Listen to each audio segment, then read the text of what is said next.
Tonight, we're diving into the stories rangers don't share with the public, the ones buried in incident logs and late-night dispatch calls. Real accounts of missing persons, impossible sightings, and the kind of encounters that make even veteran rangers reconsider walking the trails after dark.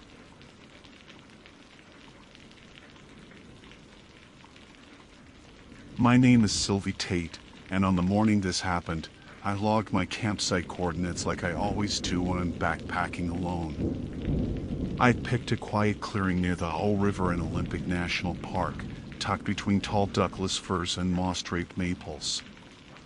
I'd been out for 2 days already, carrying everything on my back and keeping a simple, methodical routine. Check in with the ranger station when I hit a trail junction, note times and distances, and document any wildlife I spotted.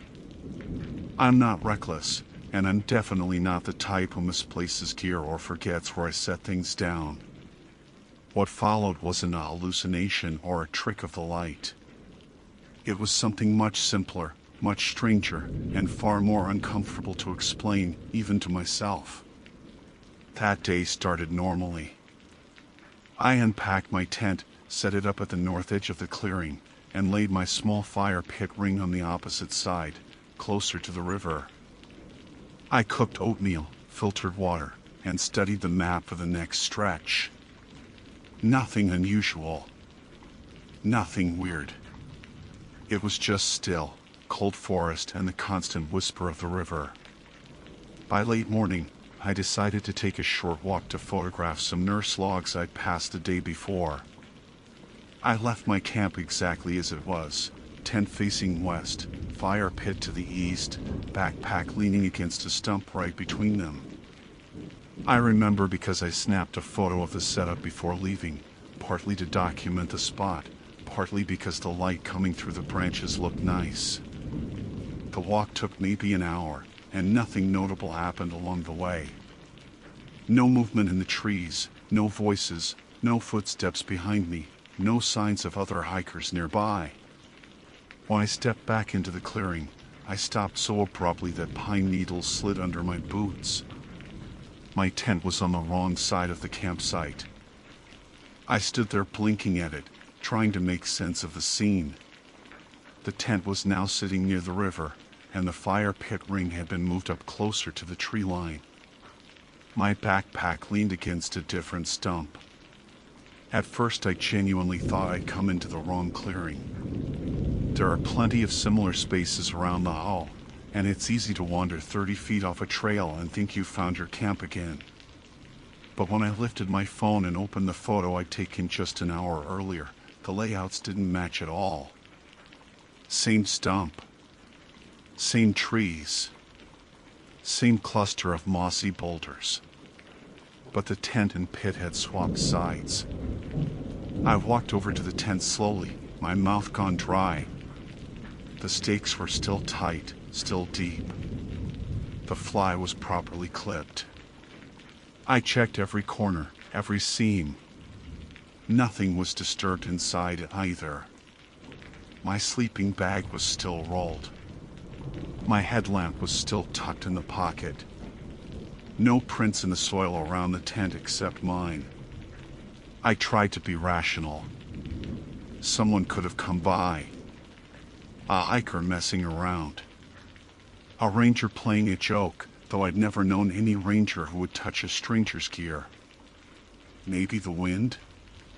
But the tent was staked, the pit ring weighed several pounds, and even if the wind had been insane, the items should have scattered, not neatly rearranged like someone optimizing a tiny apartment. I moved everything back. Not because I was scared, but because the displacement irritated me on some level. I put the tent back in its original location, reassembled the fire ring, set my pack where I'd left it. I checked the perimeter, scanned for fresh footprints, and circled the clearing twice, listening for movement. The only sound was the river and the occasional flick of a distant bird's wings. When I felt reasonably satisfied that no one was crouched behind the trees, I decided not to overthink it. I cooked lunch, sat on a log, and convinced myself it was just one of those bizarre, unexplainable things. Maybe I really had wandered into the wrong clearing and lucked into one that looked identical. Maybe someone moved their own setup and I stumbled onto it. Something human, something sane. Around mid-afternoon, I headed down to the river to refill my bottle. It was maybe 60 yards away, within sight of my camp. I kept the clearing in my peripheral vision as I crouched by the water, because some protective instinct kicked in after the earlier weirdness. I didn't want anyone sneaking around my stuff.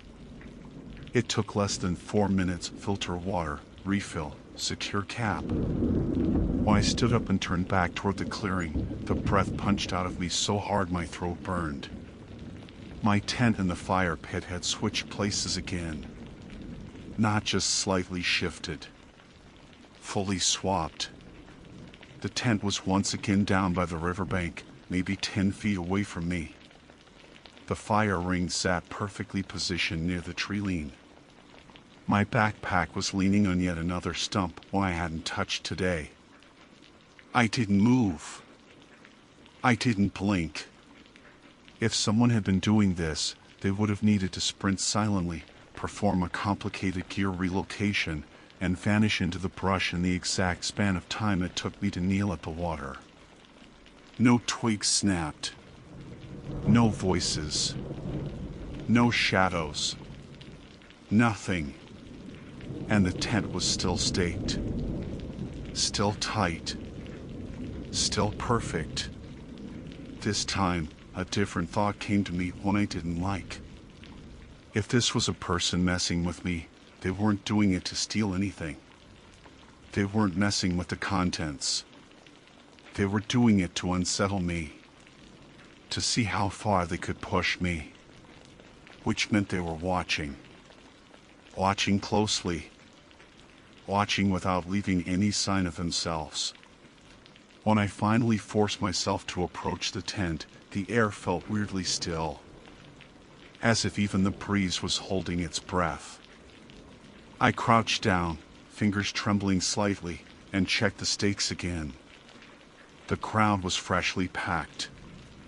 Not sloppy. Not rushed. Whoever or whatever shifted it cared about keeping the structure intact. I stood in the middle of the campsite and turned a slow circle, heart thudding in my ears. There was no way this was the wrong spot. There was no way someone could drag a tent without leaving tracks. There was no way they could time it so perfectly. Yet here I was, staring at the second rearrangement in a single afternoon. And I was suddenly, acutely aware of how far I was from anyone who could hear me yell. My first instinct was to pack up and leave. Not run, not panic, just gather my things and hike to a different site or even back toward the trailhead. But the ranger in me, the part that hates loose ends and unexplained variables, made me hesitate. If someone was stalking me out here, moving camp gear with surgical precision the moment my eyes were off it, heading deeper into the trees might put me even more at risk. At least in the clearing, I could see every direction and control whatever came in. Moving blindly down a trail where someone could funnel me? That felt worse. So I forced myself to breathe, to stay calm, to think. I lifted my pack and carried it to the center of the clearing, where a thin patch of sunlight broke through the canopy. Then I checked my phone for reception. Nothing. Typical for this part of the thick forest ate signal like candy. I mentally mapped the distance to the nearest ranger station, but it was too far to reach before dusk. Leaving now meant hiking an unmarked route in low light and possibly arriving after dark. A bad idea, even on a normal day. I decided on a simpler test. I stood my water bottle upright on the stump in plain sight. Then I walked backward toward the river, keeping my eyes on the bottle for as long as the trees allowed. When the foliage finally cut off direct line of sight, I waited just a few seconds, maybe 6, and stepped back into view. The bottle was on the ground. Not knocked over. not fallen. It was standing upright in a different place, about 3 feet from the stump. My teeth started to hurt. I don't know if it was stress causing me to clench my jaw or the sudden cold breath of fear sliding under my ribs, but I felt something physically shift in my chest. This wasn't just a tent. It wasn't just a fire pit. Whatever was doing this could move anything. Anything at all. I tightened the straps on my pack and began breaking down the tent, fast but methodically. If someone wanted to intimidate me, I wasn't about to give them a chance to escalate. I had 3.5 hours of usable daylight left, enough to get closer to a junction or find a busier trail. My hands were steady until I reached the last corner of the tent. When I pulled the stake out of the ground, I noticed something that made my scalp prickle. The indentation left in the soil wasn't my stake pattern. I always stake at a clean angle, same depth, same lean. It's a habit from years of setting up in unpredictable weather. But the holes in the soil were different, too deep, too straight, almost pressed instead of driven. Like someone with more strength and technique had pushed them in with the heel of their hand. I swallowed hard and focused on finishing the teardown. Then I grabbed the fire pit ring and tossed it into my pack. The metal clanged against the side, breaking the quiet with a loud, jarring note that seemed to ripple outward and vanish into the trees. For a moment, nothing happened. Then something moved. Not visually, there was nothing to see, but the atmosphere changed. A subtle, unmistakable shift, like someone stepping forward behind you without making a sound. The hairs on my arms lifted. The forest, which had been full of soft wind and distant rustles, fell completely silent. No birds. No insects. Even the river noise seemed muted, as if the air itself had drawn tighter. Okay, I muttered under my breath. Time to go. I swung the pack over my shoulders and started toward the trail that cut east along the riverbank. I didn't look back. I kept my pace brisk but controlled, boots crunching lightly on the needle-covered path. Every few steps, I flicked a glance to my sides, scanning the trunks and underbrush. I half expected someone to step out, a ranger, a hiker, a prankster, but nothing. Just endless vertical lines of trees, like pillars in some old cathedral. After maybe 15 minutes of fast walking, I came to a fallen cedar lying across the trail. I remembered stepping over it in the morning. It was a familiar landmark, which made what I saw next impossible. My tent bag was sitting on top of the log. Not the pack I carried, but the empty nylon tent bag, the one I had stuffed deep inside my backpack. The one that should have been zipped beneath 2 layers of gear. I froze. My pack felt heavier now, oddly off-balanced. I shifted it off my shoulder, crouched, and opened it. My tent was inside exactly where I placed it. The stakes. The poles. Everything intact. But the tent bag? That was sitting 10 yards ahead of me, on the log, like someone had removed it without disturbing anything else and placed it there deliberately. A message. A warning. A boundary. Get back. Leave. Or worse, not yet. A metallic taste filled my mouth. I didn't touch the tent bag. Instead, I backed up slowly, letting my eyes adjust to the way the shadows shifted across the path.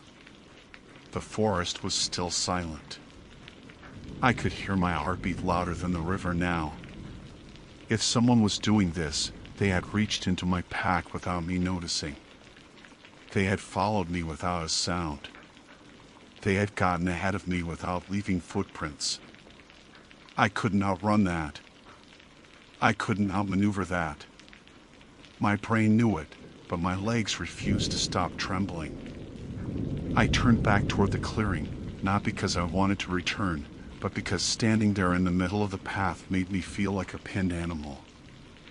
I needed visibility, distance, a place where nothing could approach without breaking branches or stepping over open ground. I reached the campsite again in under 20 minutes. My lungs burned. I kept checking behind me, expecting to see someone slip between the trees, but the trail stayed empty. What I saw when I stepped into the clearing stopped me cold. Everything was back in its original position. The tent spot, the fire pit spot, the stump where I'd left my pack that first morning. It was like the entire camp had rewound itself to the exact blueprint I'd started with, except I hadn't set any of it back up. Someone else had. Or something else had.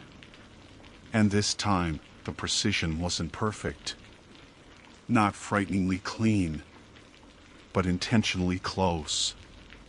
As if whatever was adjusting my camp was trying to match my memory, my habits, my preferred setup. Trying to get it right. Trying to make it familiar. Trying to make it comfortable. A cold shiver crawled up my spine. Someone wanted me to stay. I didn't step into the clearing right away. I stayed at the tree line, half hidden behind a cedar trunk, breathing slow through my nose to keep the sound down.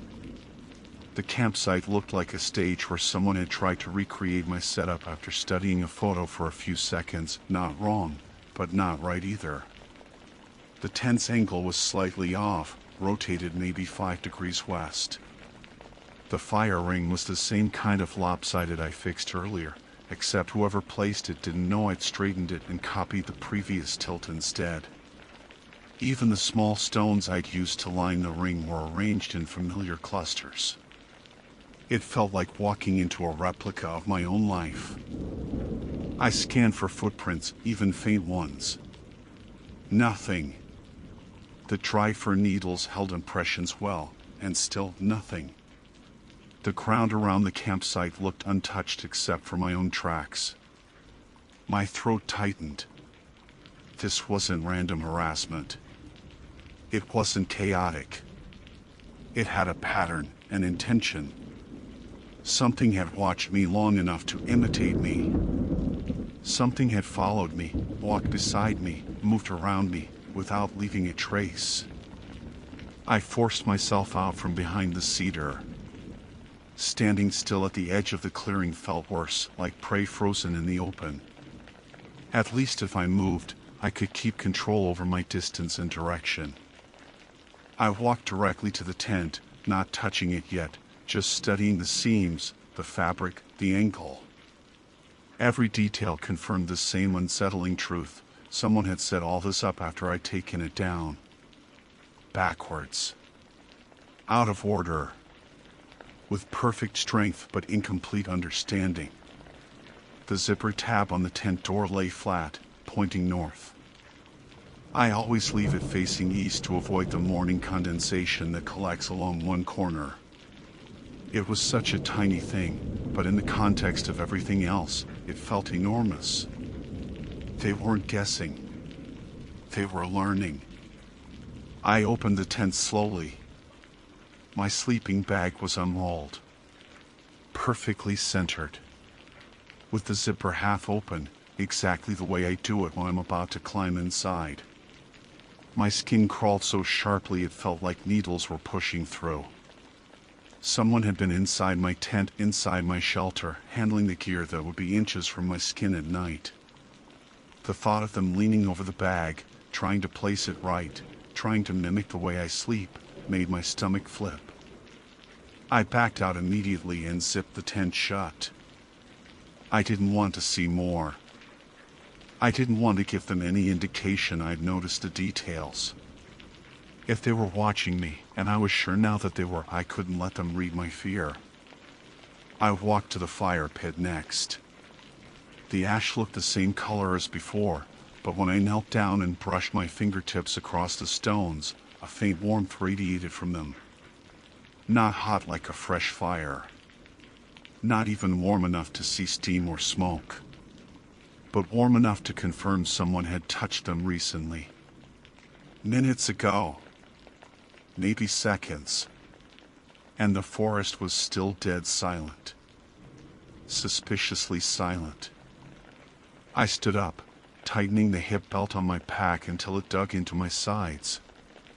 I grabbed the tent bag from the dirt, my real one, the one tucked in my pack earlier, and shoved it deep into the top pocket. I needed to get moving. I didn't care if I reached a junction before dark. I didn't care if I had to camp off trail somewhere unseen. Anywhere was better than this clearing. I took exactly one step away before I heard it. A sound so faint it was almost just a shift in the air. Something breathing. Not heavy. Not monstrous. Not inhuman. Just slow and close. Right behind me. I didn't turn around. Every instinct screamed that if I looked, if I acknowledged it, I'd be breaking some unspoken rule when it clearly understood better than I did. Instead, I sidestepped, keeping my vision locked on the trees ahead, and moved toward the trail as evenly as I could manage. The breathing followed. Not stepping. Not rustling. Not approaching. Just following. Matching my pace. Keeping a perfect distance, as if it was studying exactly how far I needed something to be before I felt safe, only to sit right on the edge of that threshold. My shoulders tightened until it felt like metal wire was running down my spine. I kept walking, faster, then faster still, until the breathing faded, but never fully disappeared. It hovered at the edge of detection, like someone pacing through invisible grass. When the trail finally came into view, I broke into a brisk hike. Not a run. Running triggers things, even human things. I focused on my footfalls, my breathing, the path, the mossy banks. I didn't look right or left. Only forward. Then I noticed the sun. It was lower than it should have been. I checked my watch. 2 hours had passed since I'd left the campsite the first time, even though my second walk couldn't have taken more than 40 minutes total. Somehow time inside that stretch of forest had warped, bent, stretched on someone else's terms. My pulse thudded like a hammer. I kept hiking. I didn't stop until the river forked and the trees thinned. Only when I reached a spot where visibility opened, where the forest floor turned whiter and the shadows weren't as dense, did the faint breathing finally stop altogether. I didn't hear anything else the entire hike back. No voices. No footsteps. No repeating sounds. The forest gradually returned to normal. Birds, insects, wind, all of it. And when I reached the main junction, a hiker passed me going the opposite direction. He nodded politely. He didn't look behind me. He didn't seem alarmed.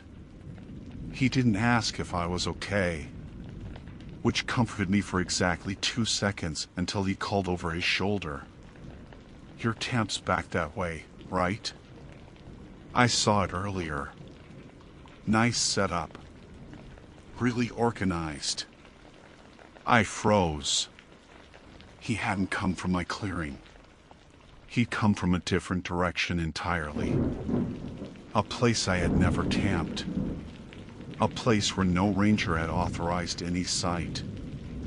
A place where something could rearrange anything it wanted, as long as I stepped away for just a moment. I tried to ask him what he saw, but by the time I turned around, he was already gone down the trail, swallowed by the trees. I didn't go back for confirmation. I don't think I ever will. But sometimes, especially at night, I get this strange feeling that someone is trying to put my things back the way I like them. Not perfectly. Just close enough to show they remember. just close enough to show they're still watching.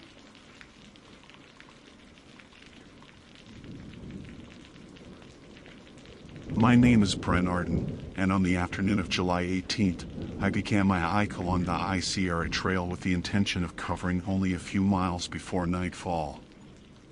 I had no companions, no real agenda, and no reason to rush. I wanted a quiet day in Sequoia National Park, nothing more than the crisp burn of elevation in my legs, the soft hush of wind through the giant sequoias, and a few hours of solitude before heading back to my car. I had no expectation that any part of the trail would feel strange, and certainly no expectation that I would find something so out of place it made the air feel wrong around me. Everything that happened occurred within a single span of daylight, beginning just after noon. The forest had that warm, resin-thick smell the big trees release in summer. Shafts of sun cut across the trail in slow, golden strips, and the dust under my boots puffed up in little bursts. I remember thinking it was perfect, the kind of day that almost forces you to unclench. The kind of day where trouble seems impossible. Then, about 2 hours in, I noticed the first odd thing. There was a side trail. Not uncommon by itself, unofficial spurs exist everywhere. But this one looked old in a neglected way that didn't match the surrounding terrain. The main trail was busy enough that you always felt traces of human presence, boot prints, broken twigs, faint scuffs. This spur was the opposite. It looked like it hadn't been touched in years. The dirt was sunken and uneven, swallowed by leaf litter and slick patches of moss. The brush on either side leaned inward, almost hiding the path entirely. For some reason I stopped, one boot hovering above the ground, staring down the narrow corridor of shadowed trees. The light didn't seem to reach that far. The air felt still there, heavier. I didn't intend to follow it. I only meant to take a moment, maybe peek a few yards in. But when I stepped close enough to look down the path, I noticed something sitting directly in the middle of it. A small, boxy shape. At first I thought it was an old lunch canister or maybe a forgotten camera case, but the closer I walked, the clearer it became. Someone had left a radio. Not a modern handheld either, an old, scratched, metal-cased unit, the kind that weighs more than it looks like it should. A Forest Service-style model from decades ago, maybe older. The antenna was half extended, bent at an angle that looked unintentional. The speaker grill was dented, but the dial was intact. The strangest part was that the tiny red indicator light on the front panel glowed faintly. Someone had turned it on, and somehow, on a trail that no one seemed to use, it still had power. I crouched down and tapped the side with a knuckle. The metal felt warm, as if it had been sitting in direct sunlight, though it clearly hadn't. At first the radio emitted only static, a thick, grainy hiss that pulsed softly. I'm not the type to pick up random electronics in the woods, but this thing wasn't buried or broken. It had been placed, almost deliberately, right in the center of the path. I turned the volume knob slightly, and the static sharpened into tighter bands of sound. No weather alerts. No ranger frequencies. No chatter. Just noise. Then, slowly, a voice emerged. It wasn't sudden, not like a jump cut in a horror movie. It faded in so gradually that I didn't register the change at first. The static thinned, taking on a rhythmic pattern, and then the faintest shape of a voice surfaced beneath it, mechanical and warped. My mouth went dry. I leaned closer. The voice was quiet, shaky, and sounded strained, like someone whispering from the bottom of a cold room. Please, please don't, look behind me. I froze. The woods went dead still. Even the insects seemed to mute themselves, like everything was holding its breath. I told myself the voice must have been an artifact, a snippet from some emergency broadcast or a distorted weather report. That happens occasionally, especially with older radios. But something about the tone didn't fit the explanation. There was terror in it. Not drama. Not urgency. Terror. The kind that makes the hair behind your ears prickle. I adjusted the radio slightly, thinking maybe it would reveal more context, but the speaker spit out another burst of static so sharp it cut the air like a blade. The voice disappeared. I waited.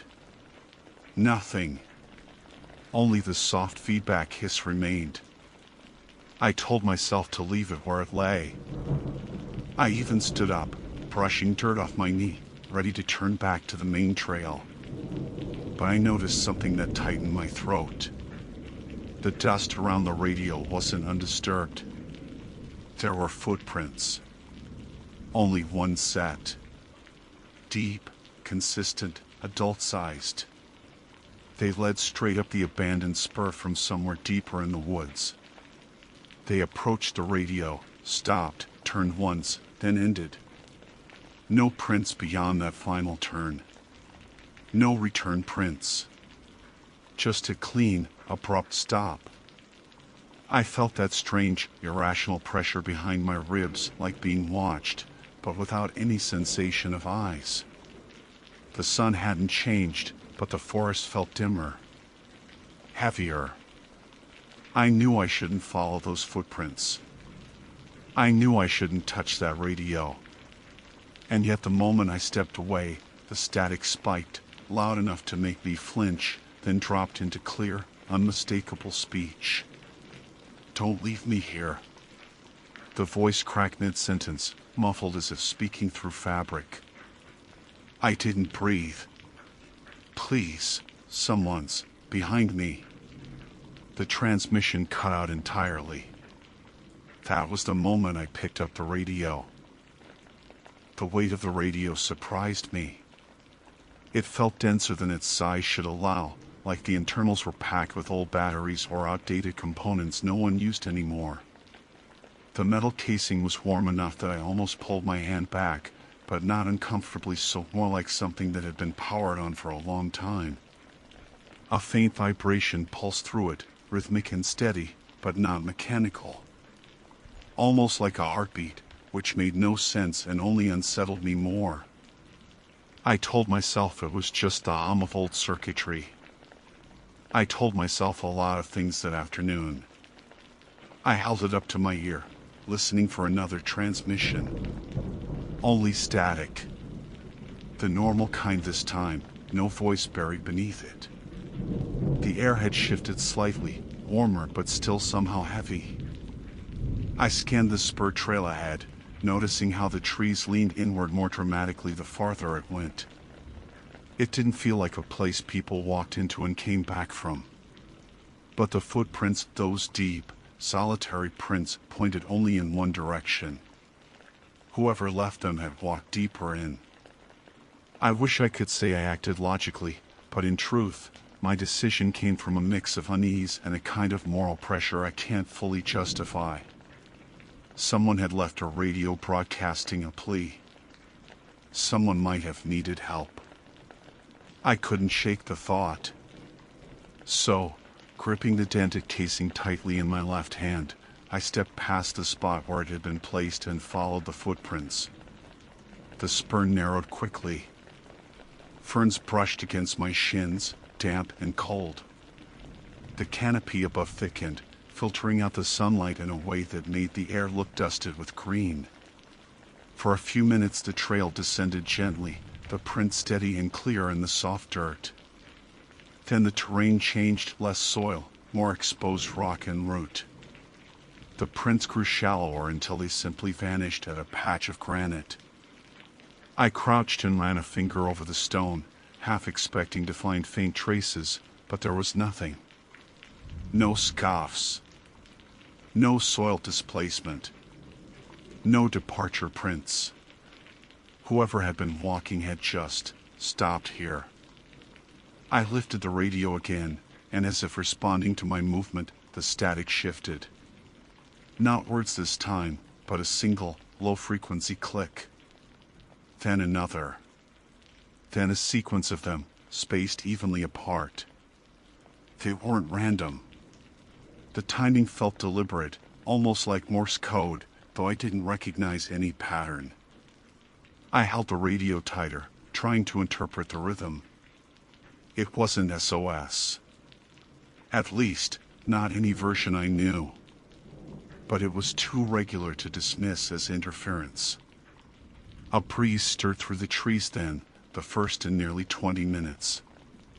It carried the faint scent of damp soil and something metallic I couldn't place.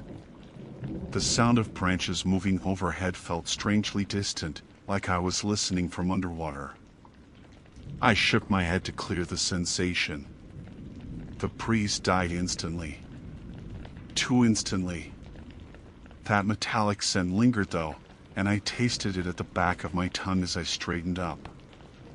I took a few steps off the stone slab, scanning for any continuation of the prints. Nothing. Just the dense undergrowth of a forest that didn't want to be explored. I told myself that I'd go 30 more yards, no more. If I didn't find anything, I'd turn back, leave the radio at a ranger station, and be done with it. That was the plan. But plans don't hold up well when your senses get confused. The radio crackled abruptly, sharp enough to punch through the quiet. I stopped mid-step. A new sound emerged, breathing. Not words. Breathing. Shallow, rapid, panicked. The kind of breath someone makes when they're trying to stay silent but can't calm down. I felt the hairs on my arms rise. The breathing grew louder. Too loud. Like whoever it belonged to was right beside the microphone, inches away. And then the voice returned. They're here. Barely audible. A whisper forced through clenched teeth. They're right behind me. Please, don't look. Don't look behind.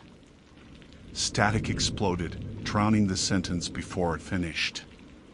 The radio hissed violently, then dropped back into silence so sudden it felt like the forest itself inhaled. I turned slowly, scanning the trees, every nerve alive with awareness. The logic part of my brain kept repeating that this was a recording, some kind of loop, nothing more. But the voice, the way it cut off midward, felt too present, too immediate. I walked forward again, slower now. The ground sloped into a narrow ravine I hadn't noticed before, shallow but long, carved by years of snowmelt. The soil here was darker, wetter. And at the far end of the ravine, maybe 50 feet away, something caught the light. Something metallic. I hesitated, weighing every instinct that screamed at me. But curiosity won for the wrong reasons, because while I was afraid, I also knew that if someone had fallen, if someone had left this radio behind while calling for help, I'd never forgive myself for stopping here. I approached the object cautiously, stepping over slick roots and patches of moss. When I got close enough, the shape resolved itself. It wasn't the source of the transmission. It was another radio. Same model. Same boxy design. Same bent antenna. This one was off. No footprints around it. No sign of it having been dropped. It sat neatly at the base of an old sequoia, placed there with intention. A bead of condensation gathered on its top edge, as if the air was cooler here. My pulse hammered as I stared at the twin device, realization hitting me in waves. 2 radios. One broadcasting. One silent. Neither abandoned by accident. The radio in my hand clicked again, once sharp and deliberate. Then a voice clearer than before rose from the static, trembling in its urgency. Don't come any closer. The transmission cut off so violently the speaker popped. And from somewhere deeper in the ravine, I heard a branch snap. A real sound. Not from the radio. Someone or something was moving. The branch didn't just snap, it cracked with the sharp, decisive sound of weight being placed exactly where it shouldn't be. Not a falling cone.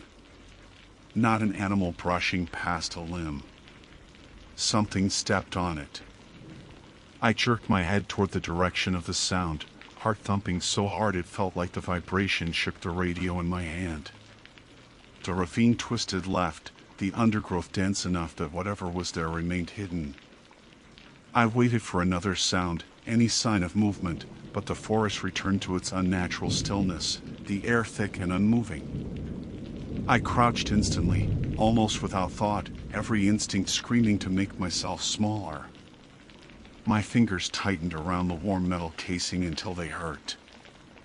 I tried to control my breathing, but the air tasted stale and metallic, like the inside of a battery.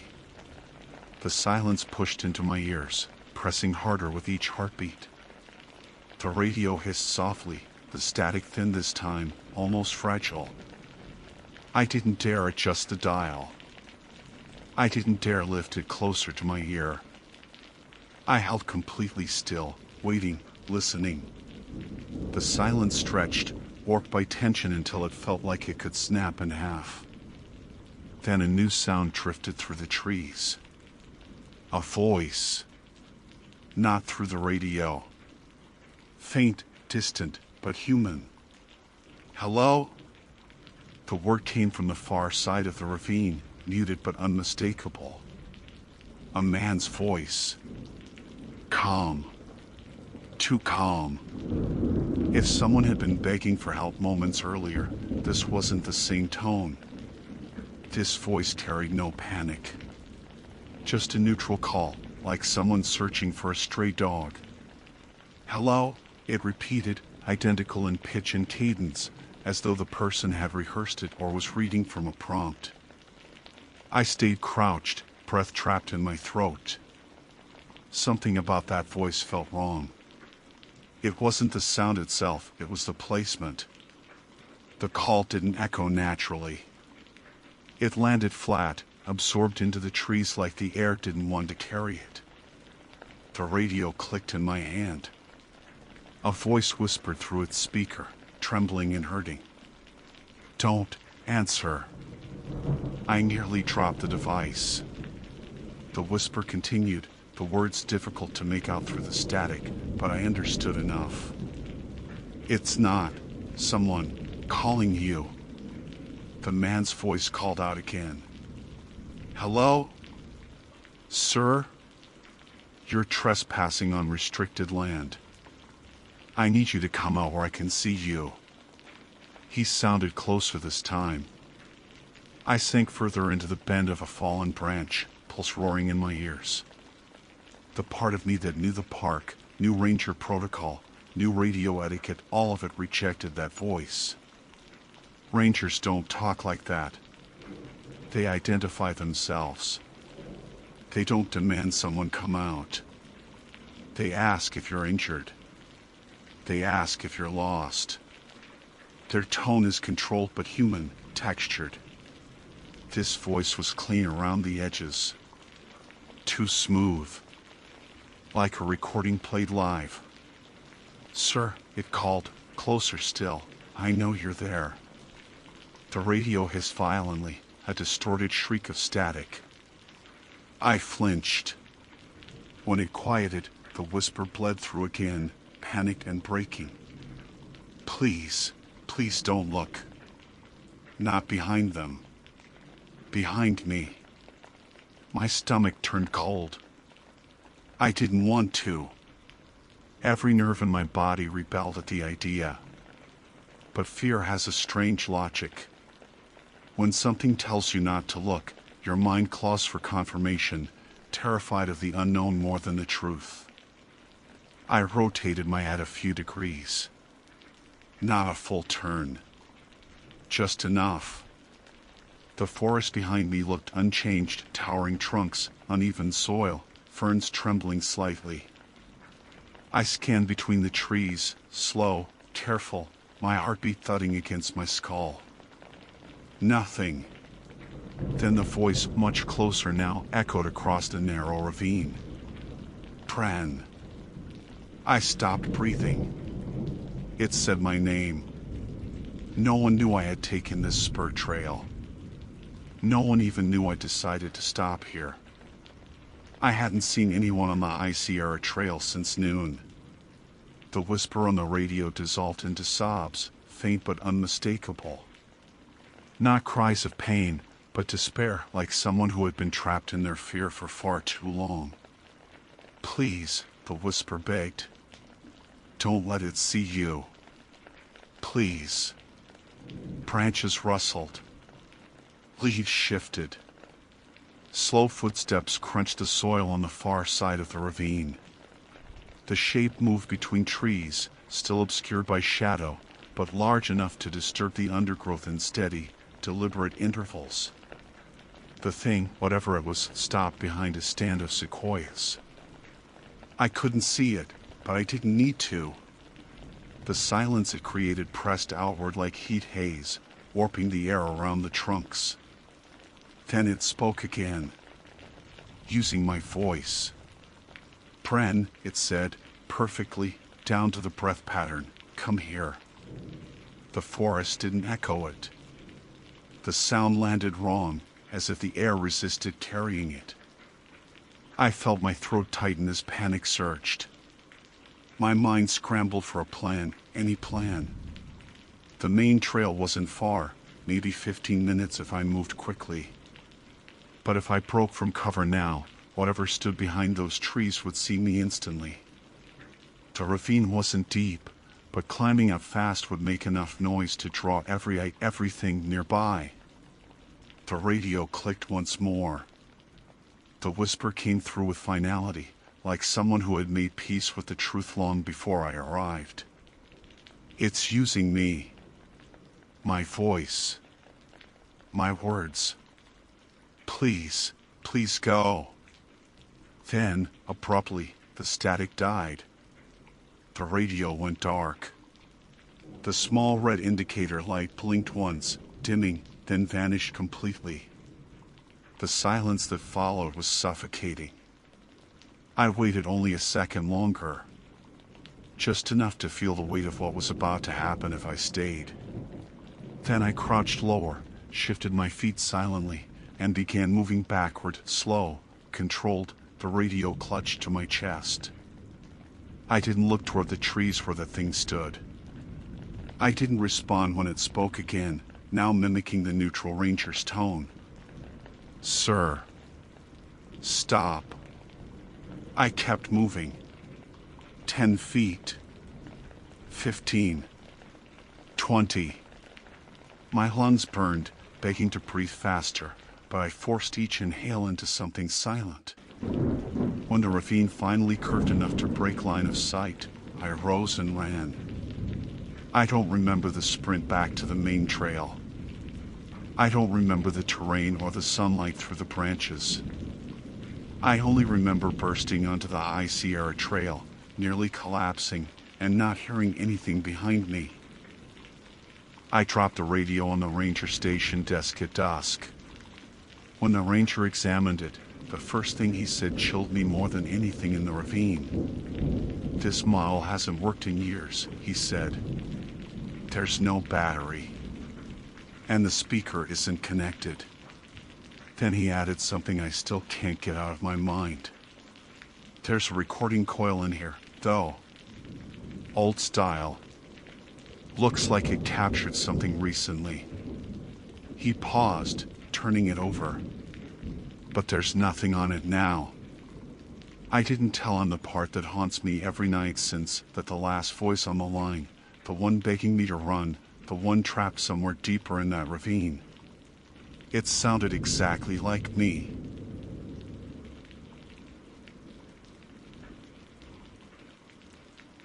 My name is Reed Callister, and I am a field technician contracted by Shenandoah National Park to service environmental sensors along the Pine Ridge Maintenance Loop. That morning, the assignment was expected to take no more than 8 hours. The route was familiar, mapped cleanly on my handheld GPS, and supported by clearly marked spur trails. There was nothing unusual about the weather, the equipment on my pack, or my mindset going in. I had completed the same loop twice in the past month without incident. Every detail of the day should have been straightforward. I parked at the small gravel pull-off near milepost 56 just before 9 a.m., the sun already filtering through the mixed oak and pine stands in pale gold sheets. The air felt clean but unexpectedly cold for early fall, as if a pocket of lingering night had caught itself between the trees. I didn't think much of it. I zipped my jacket, secured my radio, and began the ascent along the narrow fire road. The forest was quiet in that heavy way that only morning woods can be. No wind, no insects, no early hikers. Just the muted crunch of my boots on the damp leaf litter and the faint hum of the GPS unit strapped to my chest.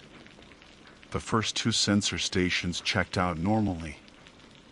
I replaced a corroded battery pack at station 14 and cleared a clogged rain gauge at station 16. Both tasks were quick, cleaner than expected.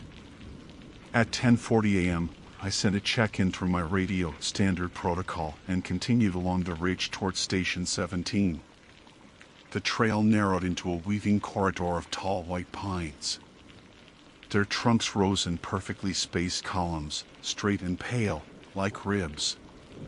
The canopy filtered the sunlight in thin vertical slats, giving the ground a faint bluish cast.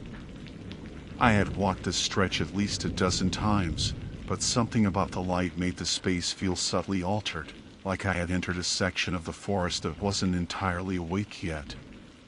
That was when I saw the first flicker of blue between the trees. It wasn't bright enough to be a flashlight and not white enough to be sunlight hitting metal.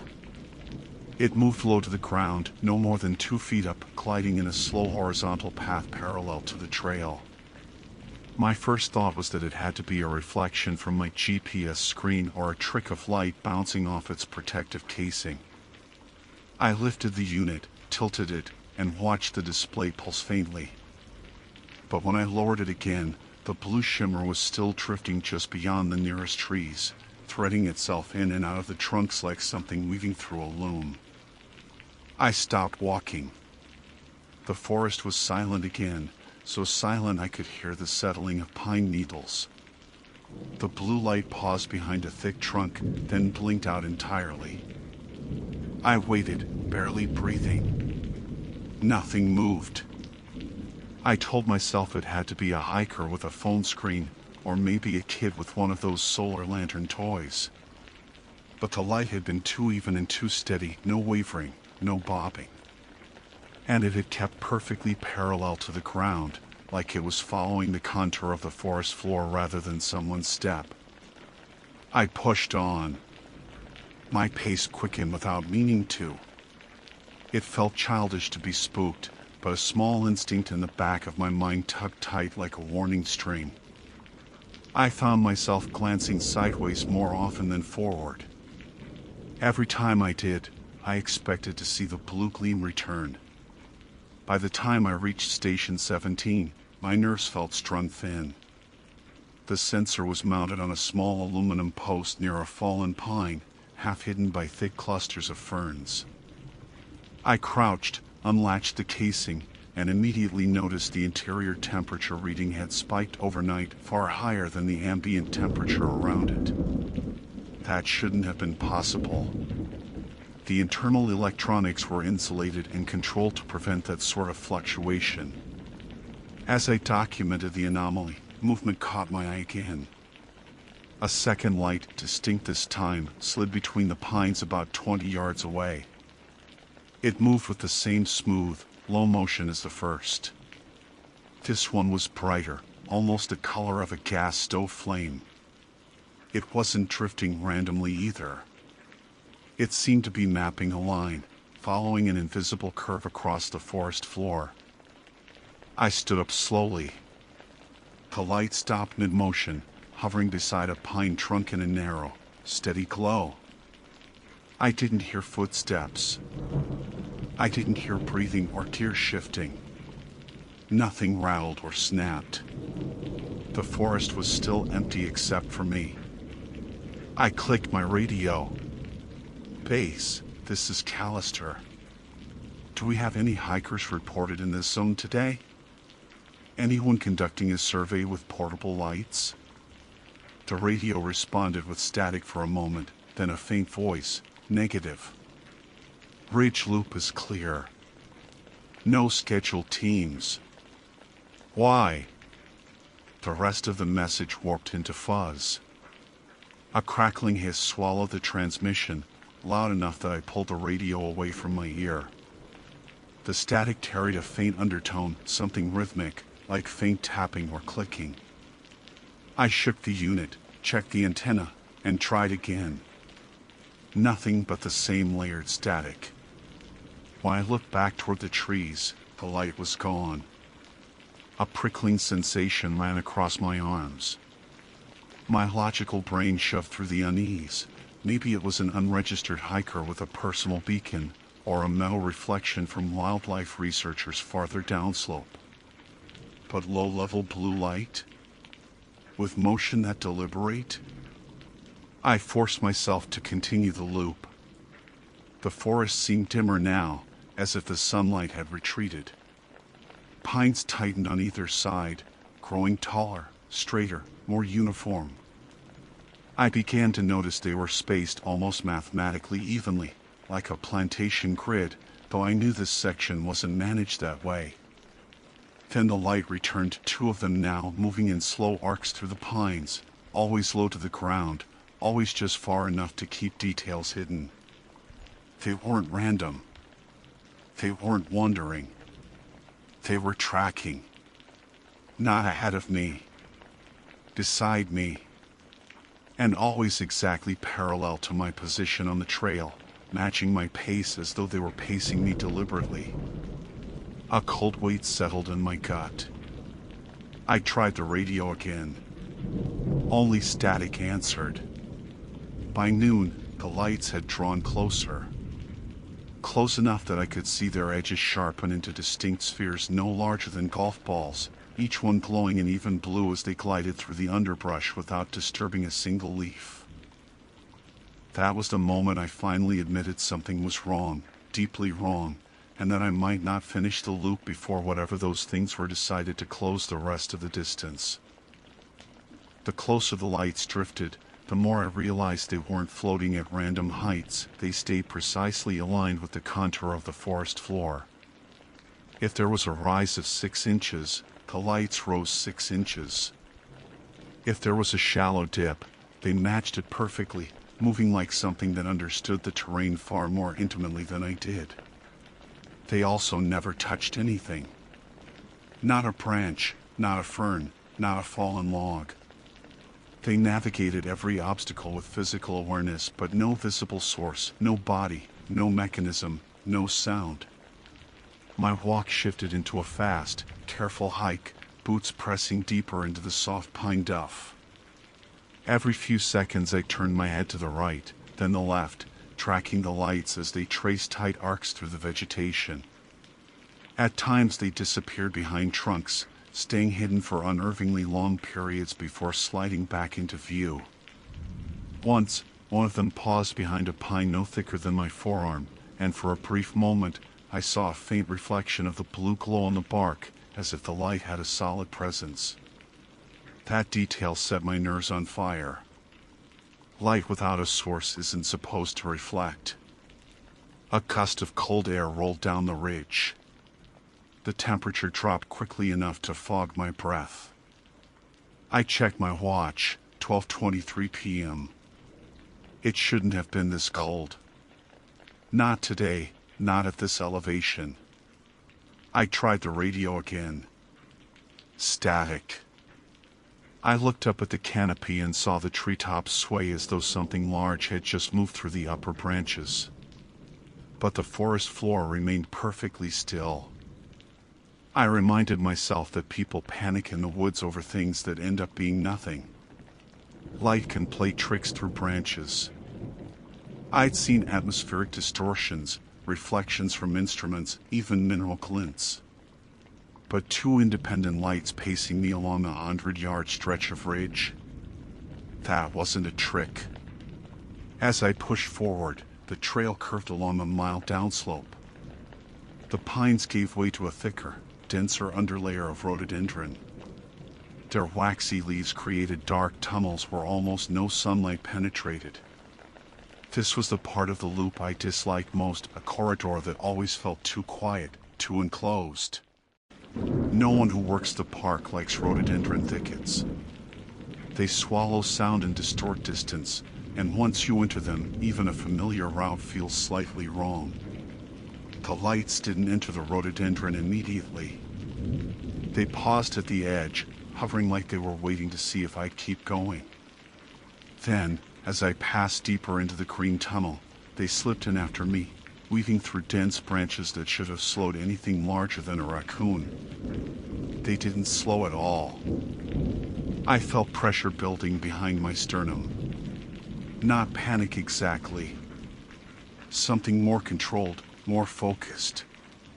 A tight, instinctive sense that I was being herded. Halfway through the corridor, I heard something new. A faint metallic click. Not from the lights. From somewhere ahead. I froze mid-step. My boot hovered above the ground before setting down silently. The click came again, measured, rhythmic, like two small pieces of metal tapping together. A third tap followed, slightly out of sequence. I knew that sound. So did every field tech. Surveying stakes. The kind used to map soil layers or vegetation density. They had metal caps, and when jostled in a pack, they tapped together. But no one was scheduled to be here. I scanned the thicket. The light shifted in my periphery, moving behind me now instead of beside me. I turned slowly.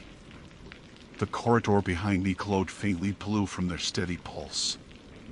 They were closer, close enough that the nearest one illuminated the underside of a rhododendron leaf, casting a small circular glow on its surface. I pivoted back toward the sound. "Hello?" My voice came out low, deliberate. "Park service. Is someone ahead?" Silence. Then a fourth metallic tap. This one much closer. I tightened my grip on my walking pole. The cold in the air deepened again, creeping through my sleeves. The lights behind me stopped moving. The sudden stillness was somehow worse than their pacing. I stepped forward carefully. The rhododendron suddenly thinned, opening to a small clearing no more than 20 feet wide.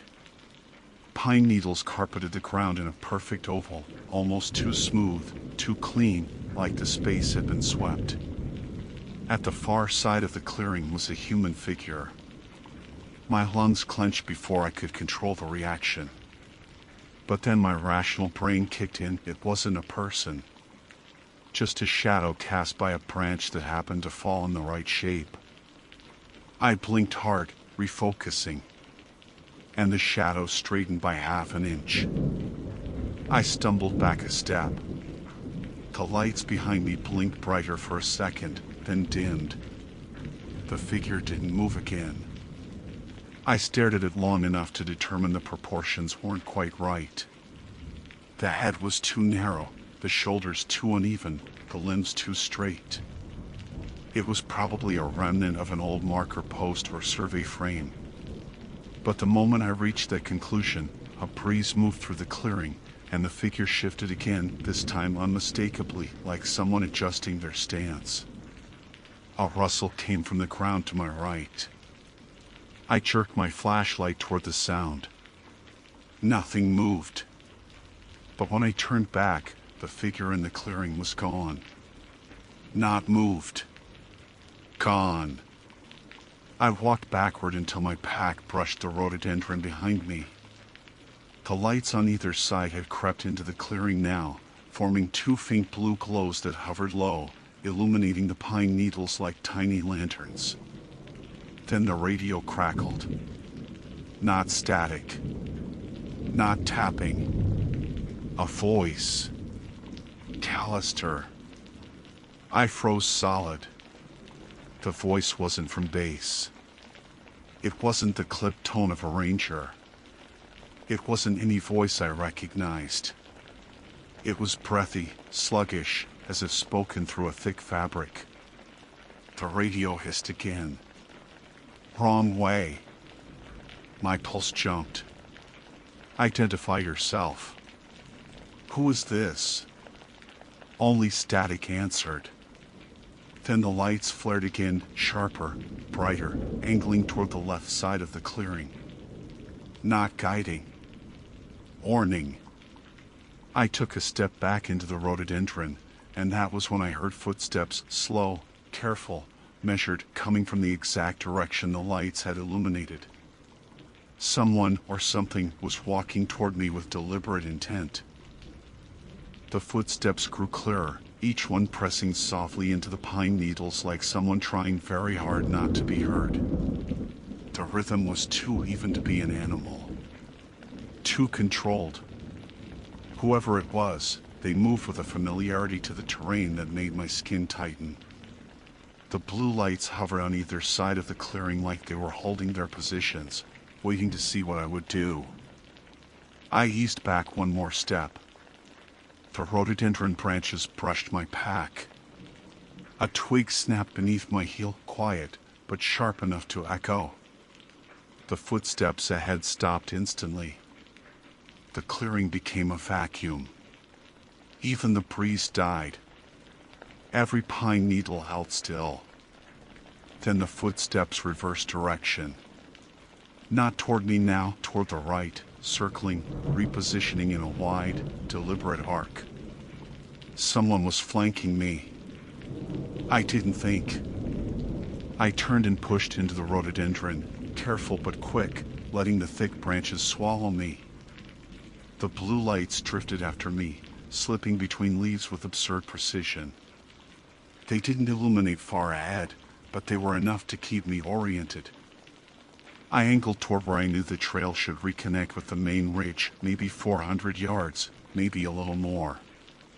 Hard to tell in the thicket. A branch snapped behind me, louder this time. Close. Closer than before. I pressed lower, forcing myself to stay controlled. If I bolted blindly, I'd lose the trail and end up deeper in the underbrush where even experienced rangers would struggle to track me. I kept my eyes on the faint suggestion of open space ahead, moving as quietly as possible. The blue lights stayed flanking me again, left and right, matching speed exactly. And for the first time, I truly wondered whether they were following me or protecting me. The footsteps behind me stayed steady for a few seconds, then stopped again, then resumed, without hesitation, exactly synchronized with the moment I moved.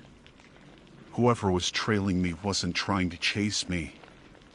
They were stalking me. A tight chill crept up the back of my neck.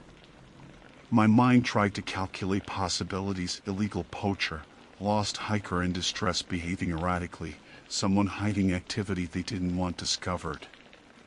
But none of those scenarios explained the unnatural pacing or the silent approach through rhododendron that should have snagged and crackled under every step. I kept low, pushing forward inch by inch until the thicket thinned. A line of taller pines came into view ahead. The ground opened slightly. I recognized the contour of the ridge, gentle crest, shallow dip, another rise. Relief pulsed through me, just enough to sharpen my focus. A final cluster of rhododendron blocked my path. I slipped through it and emerged back into the open woods. And froze.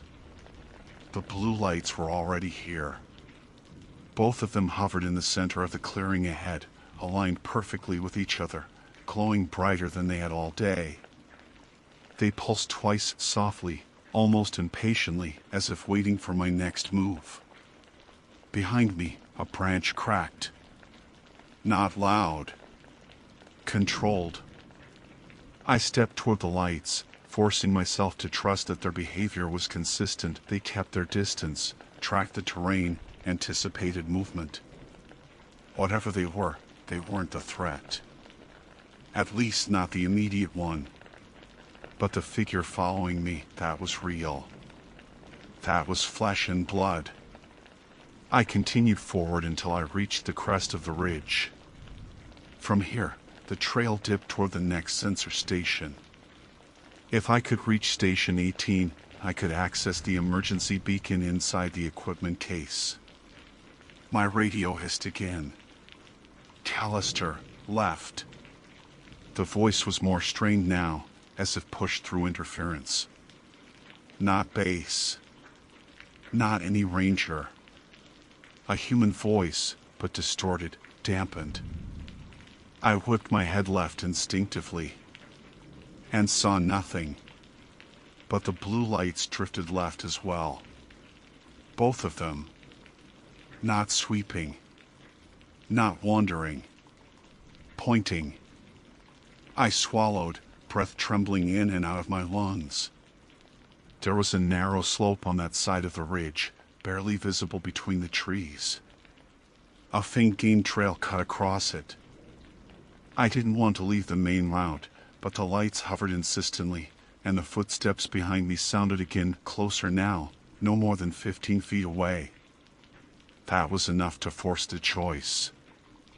I cut left, fast and low, slipping down the slope with controlled steps. The ground was soft and steep. Needles slid under my boots. The blue lights followed, weaving effortlessly between trunks as if guiding an invisible path downward. Halfway down, I finally glanced back. A figure stood at the top of the ridge, half concealed by a pine trunk. Human height. Human posture. But not a ranger. Jeans instead of uniform pants. A hooded jacket, dark and heavy. No pack. No visible gear. No reason to be out here in a restricted maintenance zone. They didn't move. They just watched. And then slowly, painfully slowly, they began down the slope after me. I sped up. The blue lights surged forward, sweeping ahead of me like they were clearing the route. The slope steepened into a shallow ravine. I hit the bottom and followed its curve until the terrain opened again. Through the trees, I saw a silver glint metal. Station 18. I pushed toward it, breath burning. The blue lights flanked the station, settling on either side like sentries. I grabbed the sensor case, flipped the latch, and yanked out the emergency beacon. The small orange unit blinked once when I powered it on. Then again. Then the signal stabilized. A sharp, clean chirp sounded. I held it high. Someone would get the alert. Someone would come. I turned back toward the ridge. The figure stood at the top again. Same place. Same posture. Like they hadn't moved at all. But that wasn't possible. I heard them on the slope. The blue lights intensified, pulsing sharply enough to sting my eyes. The figure took one slow step backward into the pines, then vanished behind them. I stared for a long time, waiting for them to appear again. They didn't. The woods held still. Silent. Empty.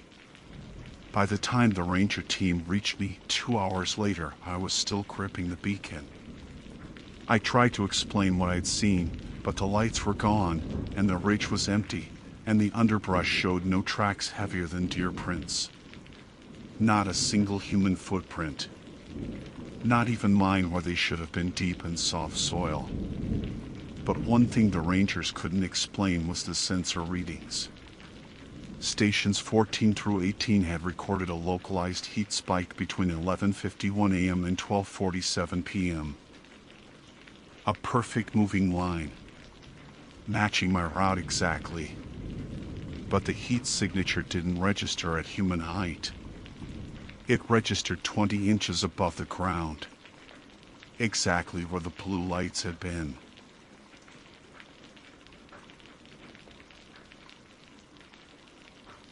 My name is Eliamar, and on the morning it happened, I had already been awake for nearly 2 hours, pacing the hard pan beside my tent at Furnace Creek and waiting for the first hint of light to break over the Black Mountains.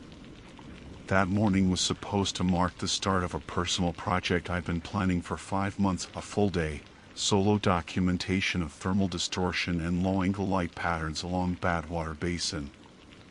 A harmless, nerdy goal. Something that would keep me busy, keep my mind from circling places it didn't need to go. I had done everything by the book: ranger check-in, route log, weather brief, spare water caches marked and staked.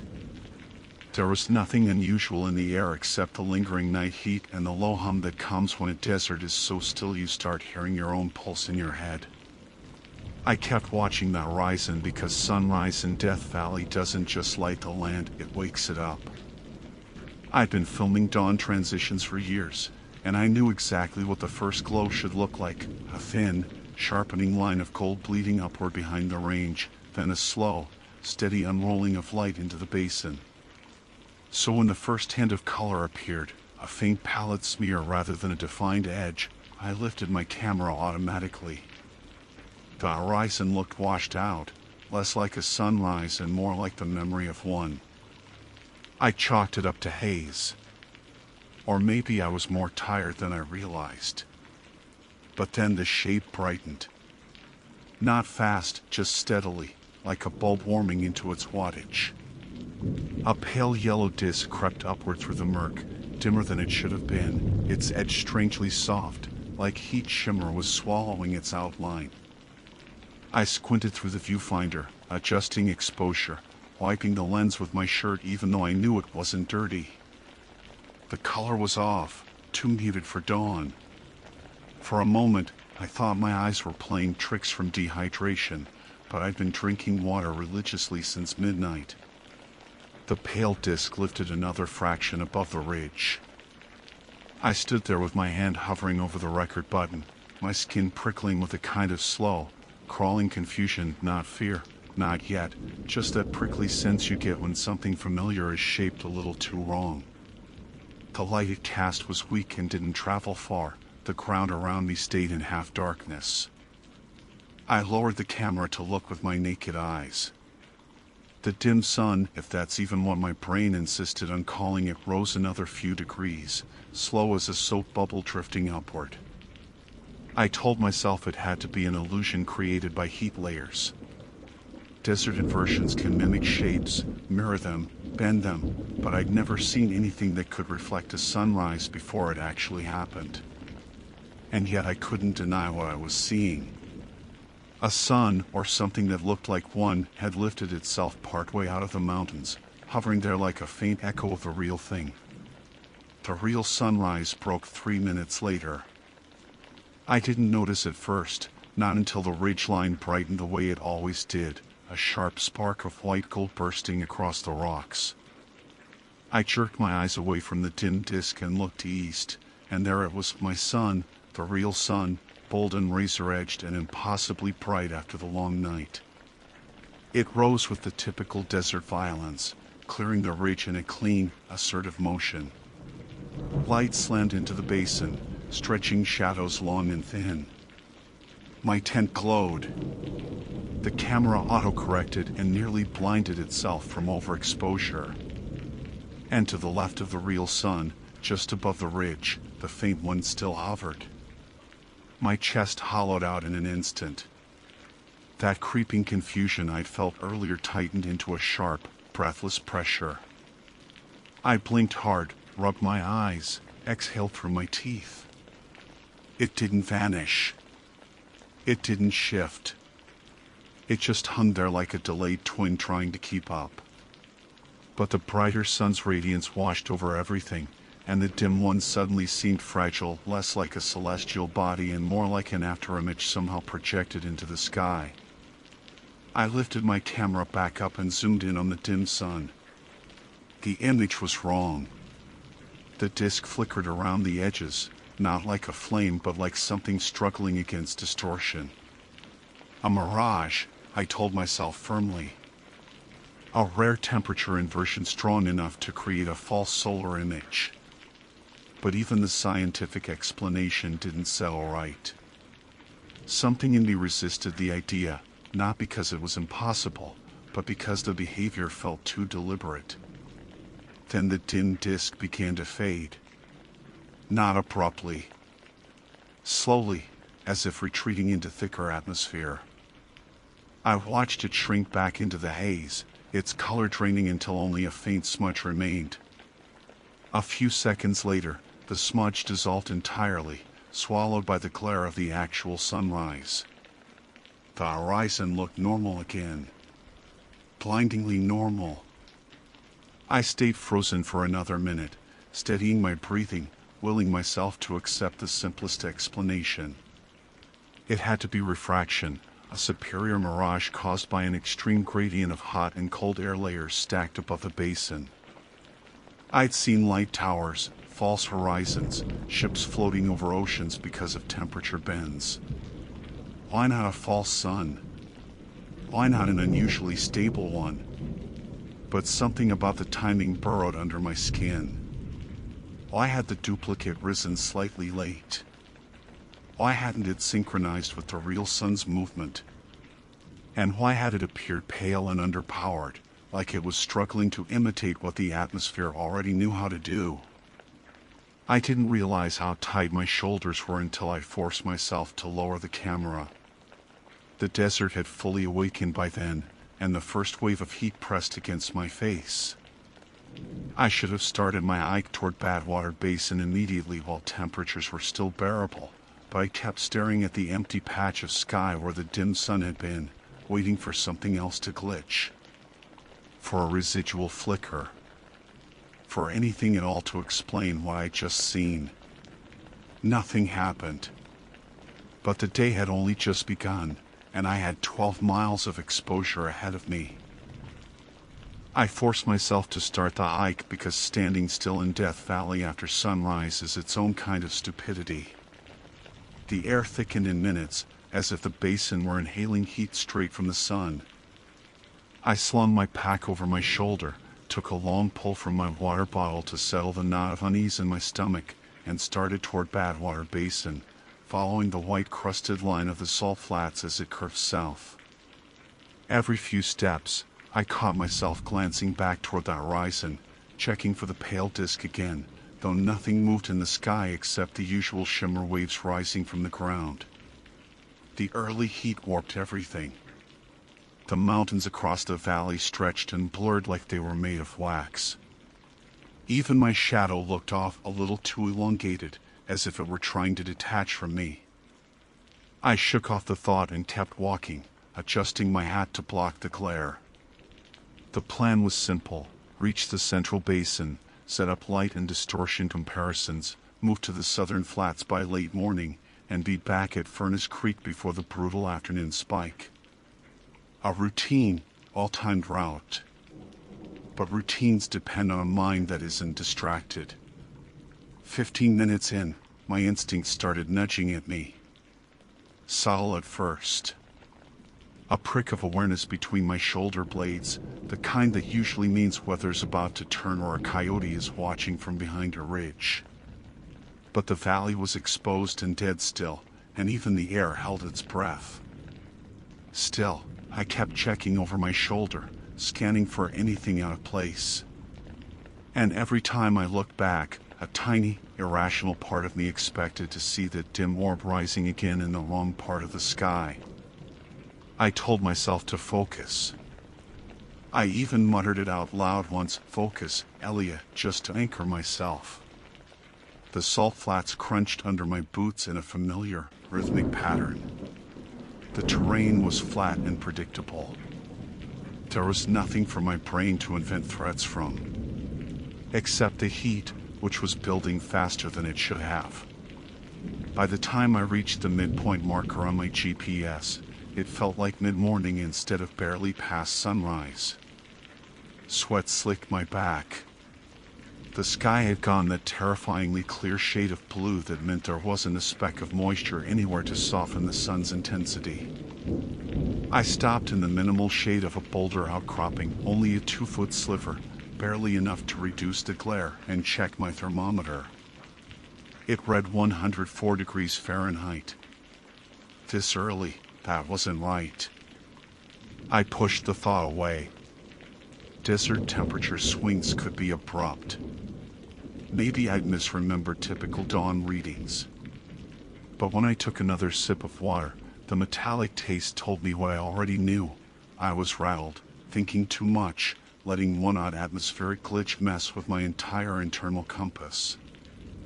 I stayed still for maybe 60 seconds before the quiet started getting into my head. It wasn't true silence. Death Valley is never entirely silent. There's always a flutter, a hum, small shivers of air slipping across the flats. But now the quiet had weight to it, like the whole basin was listening. Like the ground itself was holding something in. That feeling made me move again. About a mile further, the light changed. Not drastically, just enough to catch my attention. The sun's angle was normal, but the shadows it cast sharpened strangely, as if the edges of objects had been etched with a harder tool. My own shadow looked crisp as a cutout, too defined for the hour. I crouched, holding my hand above the ground to study the way the light hit it. Nothing supernatural, nothing inexplicable, just an intensity mismatch, maybe from layered heat shimmer or raw atmospheric clarity. I made a note to document it later. Still, something felt off. And I didn't like how often I found myself stopping to check the sky. By the time I reached the central basin, my nerves were stretched thin. The heat pressed against me from both sides, above and below, reflecting off the salt pan hard enough to sting my eyes. I blinked repeatedly, trying to clear the dryness. Standing still didn't help, so I set up the tripod and calibrated the camera, focusing on the distant ridgeline. The mountains kept bending and flickering from distortion. I took a few baseline shots, but my hands weren't steady. They weren't shaking, exactly, just too tense. I reviewed the first shots on the camera screen, zooming in to check clarity. Everything looked normal, which should have comforted me. Instead, I felt a tightening in my throat, that quiet panic that builds when your mind is searching for danger and finding only empty space. The sky was clear. The land was silent. The heat was intense but predictable. And yet the memory of that faint, delayed sunrise hovered behind every thought. That was when I noticed the horizon line wasn't level. Not visibly. Not something anyone else might have caught. But I'd spent enough time documenting landscapes to spot tiny anomalies. The far side of the basin wavered slightly higher on one end, could have been heat distortion, except the wave didn't move. It held. A static lift, like a sheet of film had been tugged upward and stuck that way. I adjusted my position, crouching lower. The line stayed uneven. I walked 20 feet to the right. Still uneven. I blinked hard and checked again. When my vision refocused, the line was smooth, perfectly normal. Relief washed through me, sharp enough to feel like embarrassment. I rubbed the back of my neck, realizing how tight the muscles had gotten. Clearly I wasn't as mentally prepared for this documentation run as I'd convinced myself. Sleep deprivation, heat, the shock of the earlier illusion, it was all catching up to me. I packed up the tripod to continue south toward the next data point. Doing something, anything, felt better than standing still watching the world glitch at the corners. I walked another half-mile before I stopped again, not because of anything I saw, but because the air itself felt different. Thicker. Heavier. Like I'd stepped into a pocket of concentrated heat. The kind you feel right before a mirage starts forming. And the moment that thought hit me, my stomach dropped. What if the wrong sun hadn't vanished? What if the inversion layer that created it was still out here, moving across the basin like a drifting lens? What if I was walking straight into it? The thought hit me so hard I stopped mid-stride, one foot sinking slightly into the brittle salt crust. The air around me wavered, the heat folding over itself in dull, shivering ripples. I'd walked through countless mirage pockets before, highway illusions, desert distortions, shimmering lakes that weren't lakes. They were beautiful, harmless tricks of physics. But this felt nothing like those. This felt directional, like I had crossed into a path the atmosphere was actively shaping. I forced myself to breathe slow, steady. The worst thing you can do in desert heat is panic. Adrenaline burns hydration like wildfire. I raised my hand, watching how the light struck my fingers. The edges shimmered unpredictably, doubling for a millisecond, then merging back into one. Not a full duplication like the fall sunrise, but enough to make my skin crawl. I turned carefully, trying to retrace my route. The landscape behind me warped, nothing dramatic, just a slight bend to the horizon I couldn't unsee once I noticed it. It was as if the entire basin had shifted a fraction of an inch upward on one side. I blinked hard. The line settled. Blinked again. It rose. My eyes weren't failing, something else was. I needed to move. Not south, not deeper into whatever this was. I chose the safest direction, back to Furnace Creek, straight across the flats, the route I knew with muscle memory alone. I checked my GPS, even though I didn't trust the screen in this heat. The elevation reading jittered up and down by increments of 2 or 3 feet, unusual, but not impossible. I started walking fast but controlled, limiting how much heat I generated. The silence followed me, thick and uncanny, as if the world had muted itself to observe what I'd do next.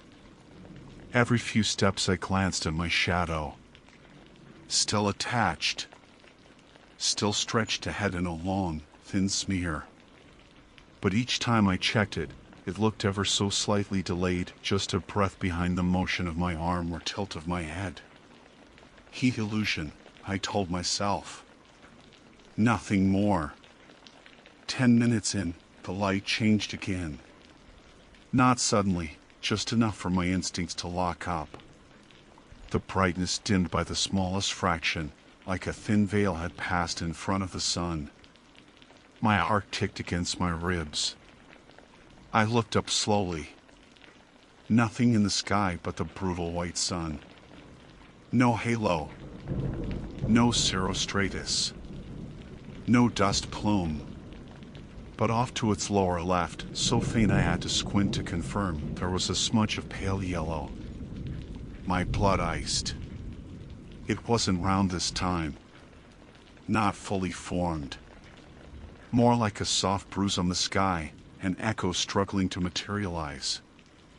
My rational mind scrambled for explanations. Afterimage, retinal burn, dehydration artifact. All possible. All normal. But the timing, always the timing, was too perfect. Too deliberate.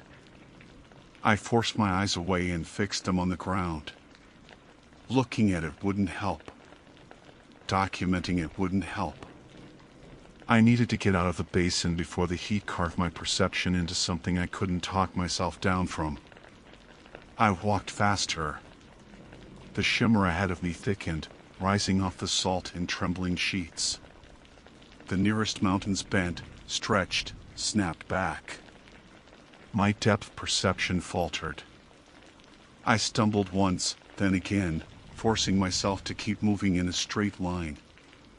I'd trained for this. I'd prepped for this. I wasn't losing it over a trick of refracted light. I checked my GPS again. The coordinates didn't change. I walked 20 paces, checked again. Still didn't change. My chest tightened. The device wasn't broken, the numbers flickered as they always did, the satellite icon locked, the elevation jittering. But the coordinates had frozen in place, as if I were standing still on a spot I was very clearly walking away from. I wiped my forehead with a shaking hand. Overheating could affect spatial judgment. Electronics malfunctioned in intense thermal gradients. None of this was impossible. But the longer I stared at the unmoving numbers, the more a creeping dread built in my throat. A mirage could distort shapes, bend horizons, create false lakes, false suns. But it couldn't trap GPS signals in a fixed echo. And it definitely couldn't make the world feel like it was folding inward. I powered the device off and shoved it into my pocket. Just walk. Trust your eyes. Trust your direction. My legs started to tremble. Not from exhaustion yet, but from something more primitive, that thin, animal recognition that the environment was quietly shifting around me in ways I couldn't measure.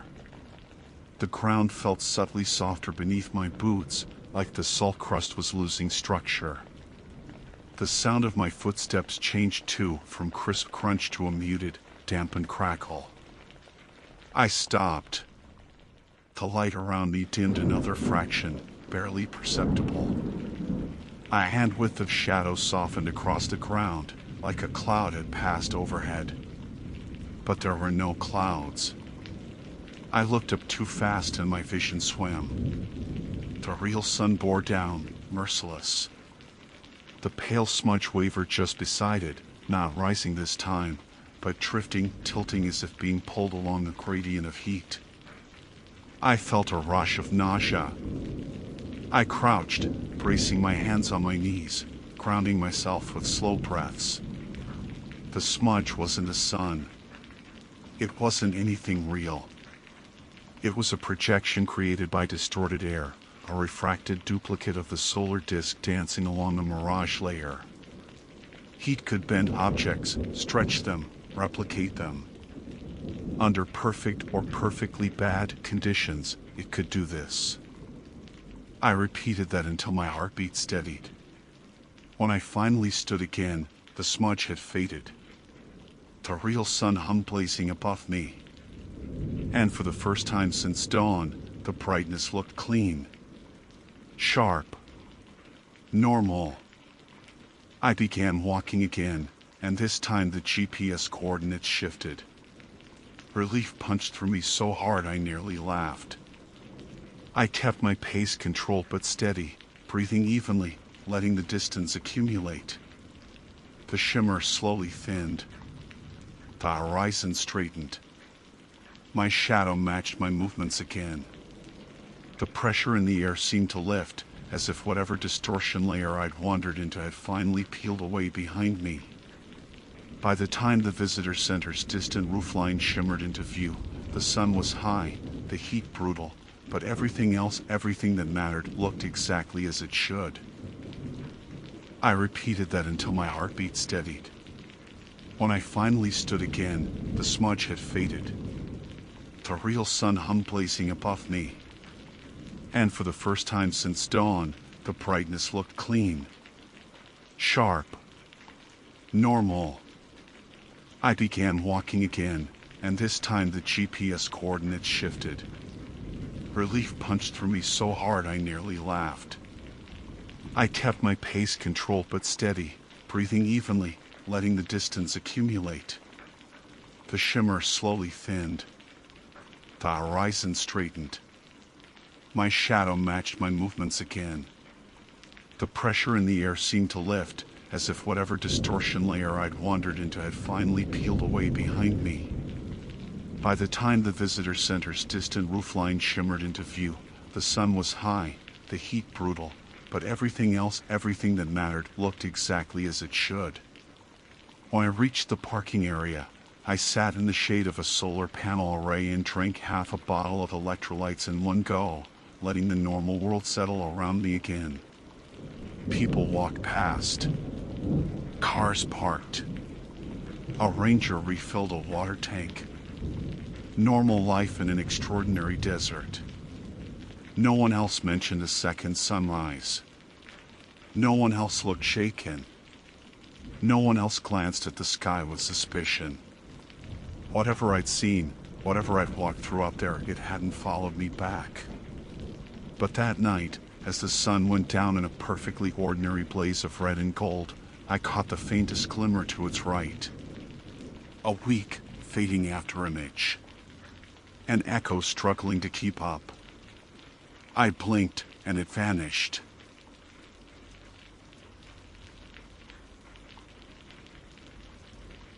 My name is Jonathan Merritt, and on the morning of June 14th, during a field survey assignment in Badlands National Park, I observed a child standing alone on a high ridge above the Saddle Pass area.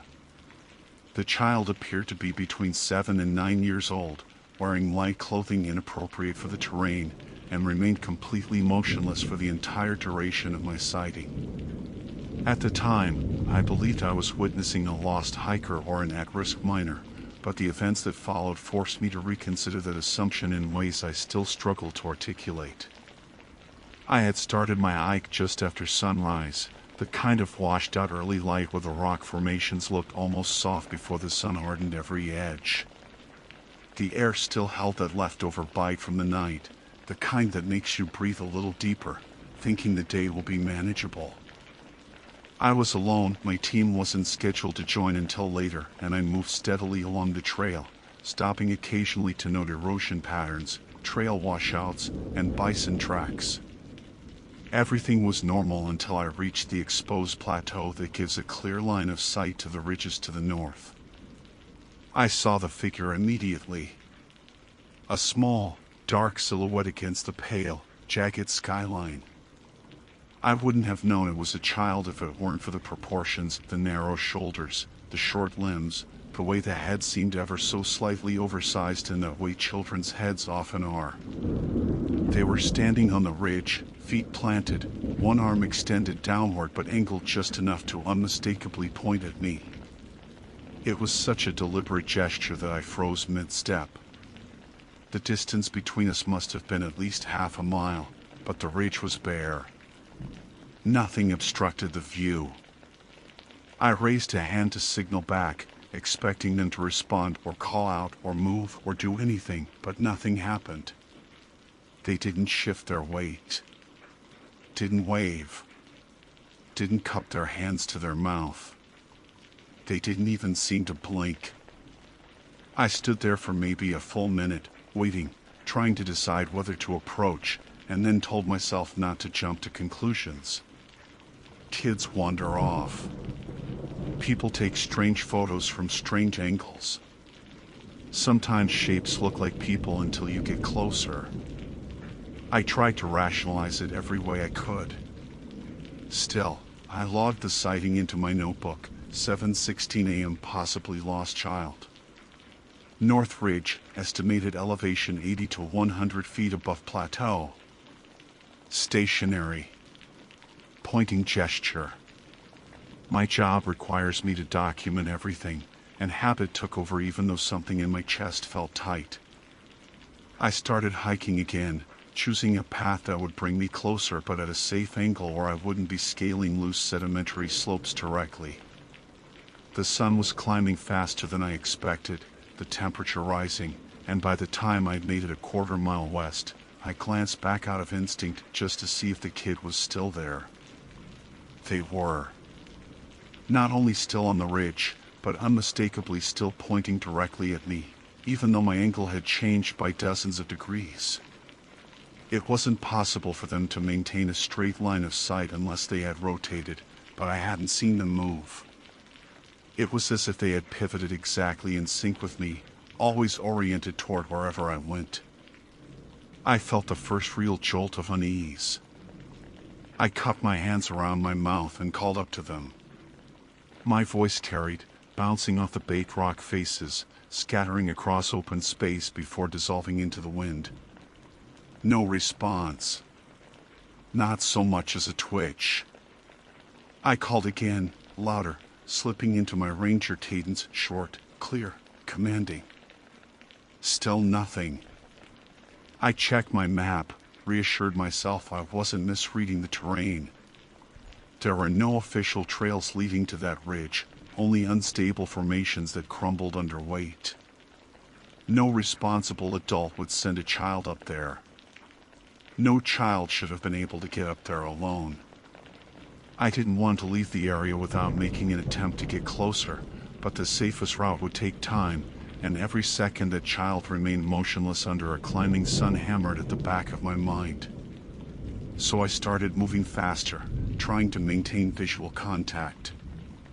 Every minute or so, I glanced up and the child stayed there, still pointing.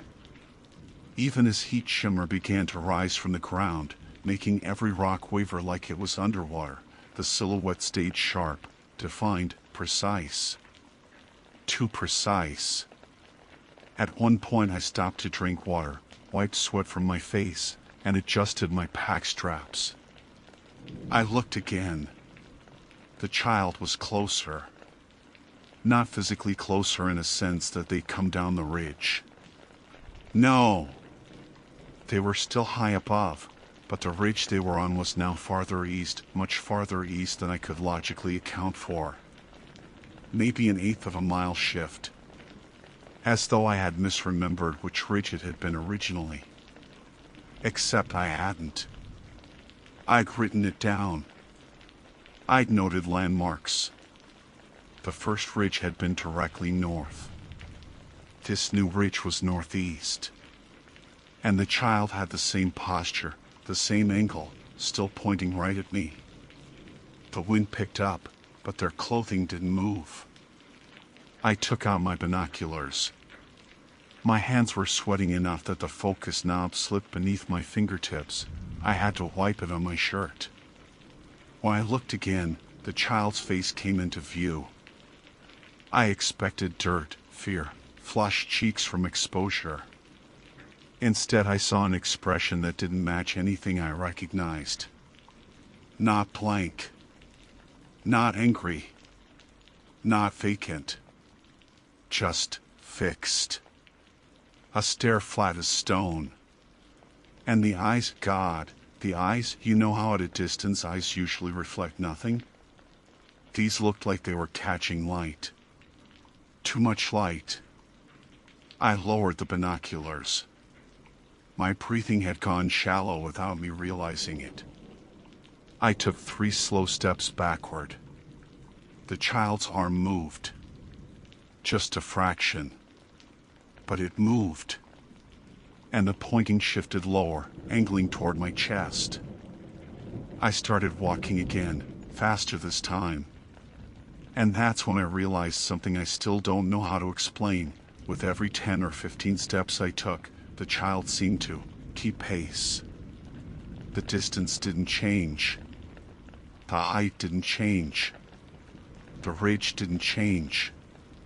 But their position relative to me stayed constant, as if I were walking on a treadmill and the landscape was moving with me.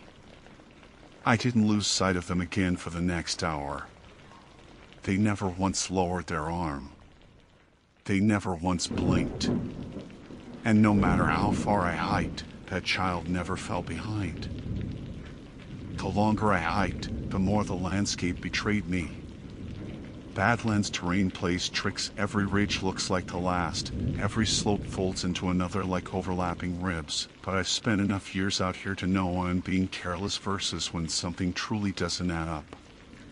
And nothing about the child's position made any sense.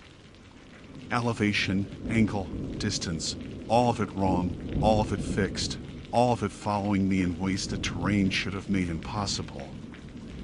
I kept moving east because at least east gave me a semi-stable incline toward a drainage route I knew well. If I reached the basin, I have an unobstructed view of the surrounding formations, and maybe from there I could pinpoint where the child actually was. Every few minutes I glanced up, and each time, the child had chosen a new ridge, never walking, never climbing, never descending. Just appearing in the exact place necessary for that unwavering finger to remain pointed at my chest. I didn't call out again. That initial concern for a missing child had frayed into something harder to name, something sour in the throat. A ranger's instinct is to help, but another instinct, older, animal, kept whispering that approaching was the one thing I shouldn't do. By the time I reached the basin, the heat was building into that oppressive midday weight that sucks the moisture from your mouth. The air shimmered like a thin curtain, turning distant formations into wavering shapes. I forced myself not to look up until I reached the center of the basin and stood still, letting the silence settle. Then I lifted my eyes. The child was on the tallest ridge above the basin, almost directly overhead, framed by the pale sky. Still pointing. Still staring. Still as carved stone. Except now the distance was unmistakable. The ridge was at least half a mile from where I'd last seen them. There was no scenario, no shortcut, no goat trail, no scramble route that would allow a child to cover the ground faster than I did, especially without me seeing them move. I reached for my radio. My hand hesitated halfway. The rational part of me said I should report it. A possible lost child was still a possible lost child. Even if something felt wrong, even if my skin felt too tight, even if sweat kept stinging my eyes in a way that didn't feel like normal heat, it didn't matter. My job was to respond. But then I pictured myself calling it in. Trying to explain. Trying to say the words out loud. The child keeps appearing on different ridges. They're following me without moving. I could already hear the silence on the other end. The questions. The doubts. The concern for my state of mind. And if someone did come out here, if I sent another ranger into this, what would that put them in front of? I lowered my hand and kept moving. The basin gave me temporary relief. The terrain was predictable, the shade at its edges a small mercy. I felt calmer for all of 5 minutes, convincing myself I'd simply misjudged distances, that my brain had filled in details wrong, that I'd overreacted. I forced myself to drink more water, adjust my gear, run through my planned route like it was any normal day. Then a pebble clicked behind me. Just one. A single, light sound. Nothing else disturbed. I turned slowly. The ridge behind me, one I'd crossed earlier, one that should have blocked any line of sight, held the child. Closer than before. Maybe a quarter-mile away. Maybe less. And the angle of their pointing had changed again, now aimed not at my chest but the center of my forehead. My throat tightened enough to make swallowing difficult.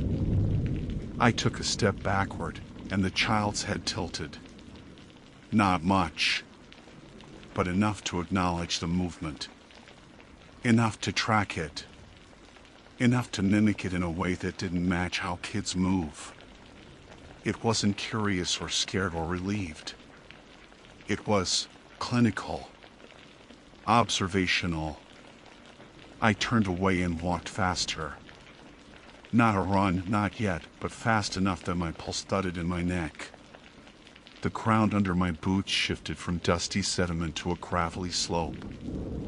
My steps skittered, sending tiny rocks pattering downhill. I didn't look back again, didn't want to see how close the child might be if I did. What broke me wasn't seeing them move. It was realizing they didn't need to. Every time I found the courage to glance behind me, they were there, always on the ridge closest to where I had just been. always standing still, always pointing, as if the ridges themselves moved them, as if the land rearranged to ensure they never lost sight. Hours passed like that. I covered miles. The sky bleached into that brutal Badlands blue, shadows shrinking under the relentless sun. My breaths came harsher, the heat pressing into my ribs. But the child never faltered, never disappeared, never blinked. It was almost a relief when I finally saw a second person. Far ahead, maybe a mile, on a lower ridge, a man. Older. Broad stance. Wearing hiking gear. I stopped dead in my tracks, hand instinctively gripping the strap of my pack. My first thought was that he might be the missing adult responsible for the child. Or another hiker who had seen them. Or someone who could help make sense of this. Then I noticed his posture. He was pointing too. Not at the child. At me. My breath left my lungs in a shallow, shaky exhale. This man, this new figure, was far enough away that I should have seen him long before now. The ridges weren't steep enough to hide someone that size. Yet there he was, as still as the child, as immovable, as fixed in place as if he'd always been there. His other arm hung limp at his side. But the pointing arm, a straight, rigid line aimed directly at my chest. A sound rose in my ears. A dull rush like distant wind, but the air was dead calm. I stepped backward once. Both figures, child and man, shifted. Not visibly. Not in motion. But their positions jumped, each now occupying a new ridge, each keeping their distance identical to the last moment, each adjusting their angle so the pointed fingers remained locked on me. I had never felt heat sickness before. I knew the symptoms, had trained for them, had warned enough hikers about them. But what I felt now wasn't dizziness or confusion. It was awareness. They weren't approaching me. They were closing in around me. Not through movement, but through geometry. Through the land itself. And the space where I stood was getting smaller. I don't know when exactly it happened, but at some point the basin stopped feeling like an open area and started feeling like the center of a funnel. Every ridge looked taller than it had 10 minutes earlier. The sky seemed narrower, like the walls of the formations had crept upward when I wasn't looking. The air thinned, not enough to make me dizzy, but enough that I took deeper breaths without choosing to. My boots didn't feel steady anymore. Not because the ground shifted, but because my nerves wouldn't steady. The two figures never approached with footsteps or movement or climbing. They just transitioned ridge to ridge to ridge as if stepping between frames of a slideshow. Each time I blinked, each time I checked my footing, each time I turned my eyes for even a second, they reappeared in new positions. Always with the spacing maintained.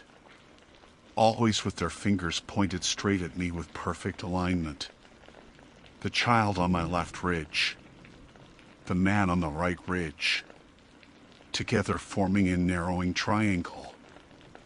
I didn't want to see a third figure. The thought came uninvited, cold as a gust from nowhere. The kind of thought you try not to consider because naming it feels like granting it permission. My mouth felt chalk dry, and when I swallowed, I felt the scrape all the way down. I needed to climb out of the basin. Not running on loose sediment is a death wish, but move quickly, choose a slope with hard enough ground that it wouldn't collapse beneath me. I scanned for a path, forcing my focus away from the ridges, away from the two figures. The north slope looked doable, a mix of packed clay and embedded stones that formed a narrow but manageable route upward. I took my chance. The first few steps were easy, almost reassuring. The incline wasn't steep, and I could hear my breath again without the rushing static of panic. Then, halfway up, a shadow moved above me. Not the shape itself, just the angle of it, cast on the ground by the ridge I was climbing toward. I looked up. The child was now at the top of that slope. Close. So close I could see the texture of their shirt, the way the fabric looked sun-bleached around the collar. Their arm pointed straight down at me, finger aligned with such precision that for a moment it felt like they were drawing an invisible line straight into my chest, marking me, pinning me to the slope. I didn't scream. I didn't freeze. I didn't think. I slid sideways, boots scraping, and let myself half fall down the incline, catching my weight on a flatter patch below. Dust burst around my legs as I stumbled. Pain shot up my wrist where I caught myself, but it barely registered. When I regained my balance, I looked to the opposite ridge. The man was closer now too. He stood at the midpoint of the southern slope, angled just so, arm outstretched exactly like the child's. Same posture. Same stillness. Same eerie calm in a place where nothing should be calm. Their symmetry was worse than their presence. I turned west. There it was. A third ridge. A third figure. This one smaller than the man, taller than the child, upright and rigid, pointing at me with the same exact geometry. My stomach dropped as if the slope had vanished under my feet. I could feel my pulse in my teeth. They had me triangulated. 3 fixed points. 3 pointing lines. All intersecting at a single location. Me. My breath stuttered, a short, sharp hitch that felt like my ribs had locked. I couldn't tell if the heat was getting to me or if something in my body was responding to the pressure of being pinned by 3 unblinking stares. I'd been watched by mountain lions before, felt their gaze on the back of my neck, but this wasn't predatory. It wasn't curious. It wasn't even human. It was assessment. I don't know how long I stood there before instinct kicked in and forced my legs to move. I bolted for the western edge, not caring if it was the worst route, just needing to choose the direction where the figure seemed farthest. The ground under my boots fractured into tiny, sliding pieces. My pack rattled violently. My heartbeat pulsed in my ears so loudly it felt like the world around me had dimmed. Halfway up the incline, the third figure blinked. I didn't see eyelids close. I didn't see movement. I saw the ridgeline itself flicker, just a quick distortion in the heat shimmer, and suddenly the figure had shifted again. Now directly above me. Now pointing down. The world contracted. I don't remember falling. I only remember the impact, the jolt through my knee, the sting across my palms as they skidded across the ground. Dust filled my throat. Something sharp tore the skin on my leg. I curled in on myself instinctively, an animal reflex as old as anything alive. When I lifted my head, all 3 figures were standing on the same ridge. Perfectly spaced. Perfectly still. Perfectly aligned. Pointing straight down at me. I scrambled backward on my hands until my boots found traction, then pushed myself upright. My lungs dragged in air like it weighed pounds. My vision swam for a second, then sharpened into a clarity I can't explain, like fear had given me a second set of senses. The 3 figures didn't move, but the shadows behind them did. Not fast, not dramatically, just adjusting. Like the sun had shifted behind a cloud, except there were no clouds.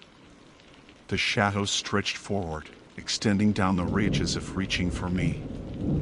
As if drawn to the lowest point in the basin where I happened to be standing. I turned again. I don't know where I thought I was going. Maybe toward the nearest drainage. Maybe toward the trailhead.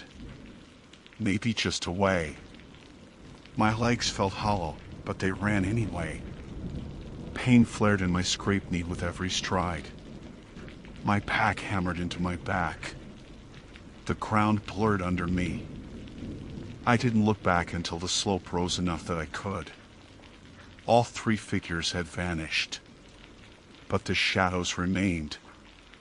Three long, narrow shadows reaching down the ridge, extending across the basin floor, stretching far beyond what geometry or light should have allowed.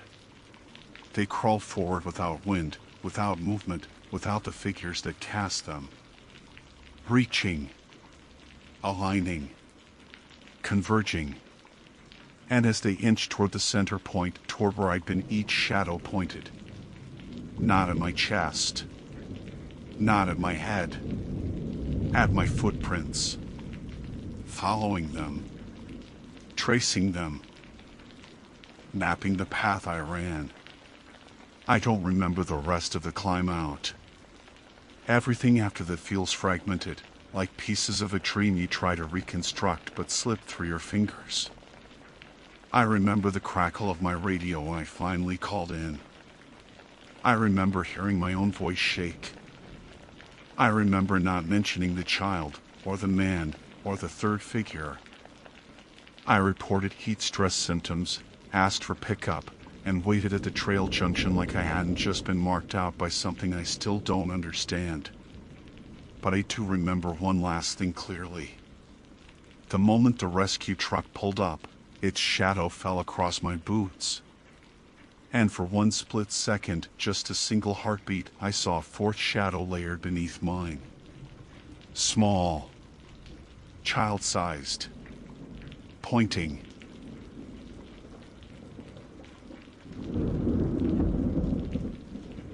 My name is Lucinda Hale, and on the morning of February 18th, I entered Everglades National Park with the intention of completing the loop trail as part of a routine conditioning hike. According to my GPS, from 12:14 p.m. to 1:14 p.m., I walked in a perfectly straight line for exactly 60 minutes. That's what the data shows. But I do not remember taking a single step during that hour. What I do remember begins a few minutes before the gap, small, mundane details that shouldn't matter, except now they have become the only scraps of time I can still verify as my own. The day was humid enough to feel like warm breath against my face. I started the loop trail late, close to noon, sunlight hitting the marsh in dense sheets, giving it that glossy, reflected brightness that always feels more like a mirror than water. I move alone most of the time, partly because I like setting my own pace, partly because people tend to talk too much when the quiet actually makes the most sense. Out there, the only steady company came from the insects pulsing around my sleeves and the soft shifts of water against sawgrass. I remember glancing down at my GPS. The screen was fogged from humidity, but it still read fine. Mileage, pace, heading. Everything normal. I wasn't dehydrated. I wasn't overheated. I wasn't disoriented. I'd been on this trail before, flat, predictable, a perfect figure-8 loop cut through marsh and dwarf cypress. Nothing about it should have been confusing. What I recall most clearly is the sound, a continuous clicking from somewhere behind me. Soft, light, like small claws tapping against a hollow surface just once every few seconds. I kept catching myself turning to look, expecting to see a heron or an anole rustling across exposed roots. But each time, the trail behind me sat perfectly still, a corridor of green and gold, stretching back the exact way I came. The clicking stopped. I remember thinking that the silence felt too sudden, like someone had pressed pause on the whole environment. Even the whisper of wind across the marsh muted itself. I stood still long enough to check my water, scan the terrain, and count the seconds just to make sure the stillness wasn't in my head. By the time I started walking again, my GPS logged 12:13 p.m. That's where the recorded hour begins. The moment the missing hour ends, the moment my memory picks up again, I was standing at a fork on the trail, facing a straight path lined with sawgrass so dense it looked combed into place. My hands were trembling slightly, though I had no idea why yet. When I lifted my GPS, the timestamp said 1:14 p.m. and the device displayed a straight-line track, a perfect ruler straight segment cutting clean across what should have been multiple curved and intersecting footpaths. No zigzags. No turns. No loops. No pauses. Just one impossible line. It took me several seconds to realize that the humidity on my skin felt wrong. I was drenched, not just sweaty but soaked, like I had walked through heavy mist or waded through a low-lying fog. My boots were wet halfway up the ankles. My socks squished. But the ground around me wasn't waterlogged, and I hadn't passed any flooded portions before the gap in my memory. I keep replaying what I should have remembered from that hour. The trail I supposedly traveled cuts through open marshland, exposed to sun, with sparse shade. I should have felt heat on my arms. I should have heard insects. I should have smelled the sharp, swampy rot from algae mats and decaying cattails. Instead, the next clear sensation I remember is cold, unsettlingly cold, clinging to the back of my neck. I wiped my shoulders to shake off some of the water. My fingers came away with the smell of tannin-stained marsh, but stronger, like I'd been near stagnant pools closed off from the wind. The scent shouldn't have been possible where I stood. I tried to steady my breathing, telling myself I could have zoned out, that maybe I'd been concentrating harder than usual on my stride. But an hour? An entire hour without a single fragment of memory? Not a snap of a branch. Not the reflection of sun on sawgrass, not a step or a breath or a shift of weight. Human brains don't just skip 60 consecutive minutes without something forcing them to. I walked ahead only a few steps before stopping again. Something caught my attention, a faint ripple in the sawgrass. Not wind. Not movement from wildlife. More like something had just gone still after standing up. I held my breath. The ripple settled. The marsh quieted. I'd like to say I dismissed it, that I chalked it up to a trick of the light or a hidden gator adjusting its posture. But something in my gut tugged hard, a warning I hadn't felt since a rescue attempt a few years back where we found a hiker waist deep in mud, drifting in and out of awareness. It was that same instinct, the one that tells you to pay attention to the subtle things, the wrong shade of green, the wrong rustle in the brush, the wrong weight in the air. The air around me felt heavier. Not hotter, just heavier, dense enough that breathing took effort. The trail should have been familiar, but the fork ahead didn't quite look right. The left side seemed narrower than what I remembered, the right slightly darker, though the canopy shouldn't have been thick enough to cast real shade. I checked my GPS again out of habit. Still functioning. Still recording. But now the signal strength wavered. 3 bars. 2. 1. Back to 3. Then 2 again. The Everglades don't have deep canyons or massive cliffs to block signal. The sky overhead was wide open and bright. There was nothing that should have caused that fluctuation. I backed up a step. The sawgrass rustled lightly, just once, like a soft exhale from something crouched low and waiting. I didn't turn around. I don't know why. Something in me insisted that turning would be a mistake, the kind of choice that changes a situation from odd to dangerous. Instead, I forced myself to walk forward, choosing the wider path, telling myself I could reorient once I calmed down. But after 20 feet, the smell hit me again, that strong, stagnant, metallic scent, like marsh water drained from an isolated pocket where things rot untouched for months. The air behind me moved. Just a slight shift. But enough. I kept walking. I didn't dare look back. I kept walking even though every step felt like it tightened something in my chest. The path I'd chosen widened a little, but the light stayed strangely dim, like the sun had shifted behind a cloud that didn't exist. The sawgrass brushed louder against my boots, each blade rasping like thin metal edges. I forced myself to focus on the feeling of the ground beneath me, the firmness, the slight give, the heat radiating upward. Something real. Something I could anchor myself to. I kept checking over my shoulder without actually turning my head. I listened for the clicking sound I'd heard before the missing hour, or the soft exhale that felt too close. Nothing followed. Nothing moved.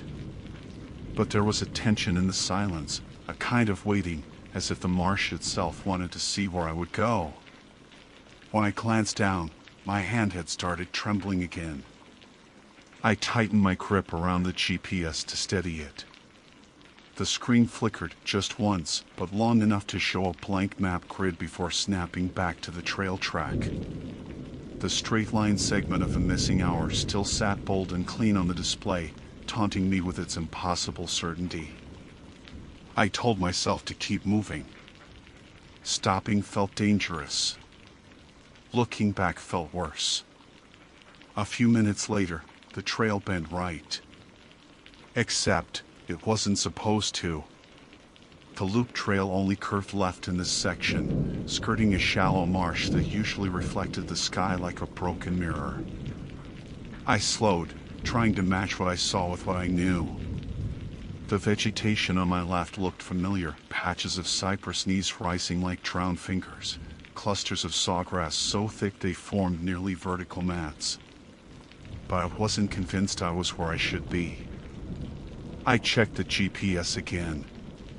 The device vibrated, soft, short, almost like a heartbeat. Then the map shifted.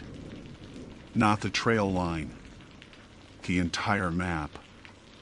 The screen zoomed out, stretched, and re-rendered itself with flickering squares before the super track resumed blinking. The signal icon dropped to 0 bars, then jumped to full, then 0 again.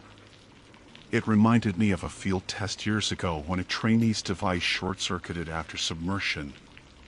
But my GPS was bone dry an hour ago.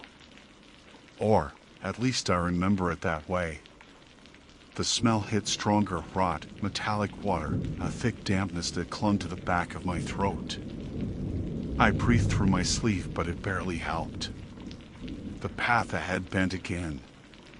A second right turn. Impossible. I took out my phone next. No service. Not surprising, Everglades pockets can be patchy. But the battery indicator made no sense. 89% when I started.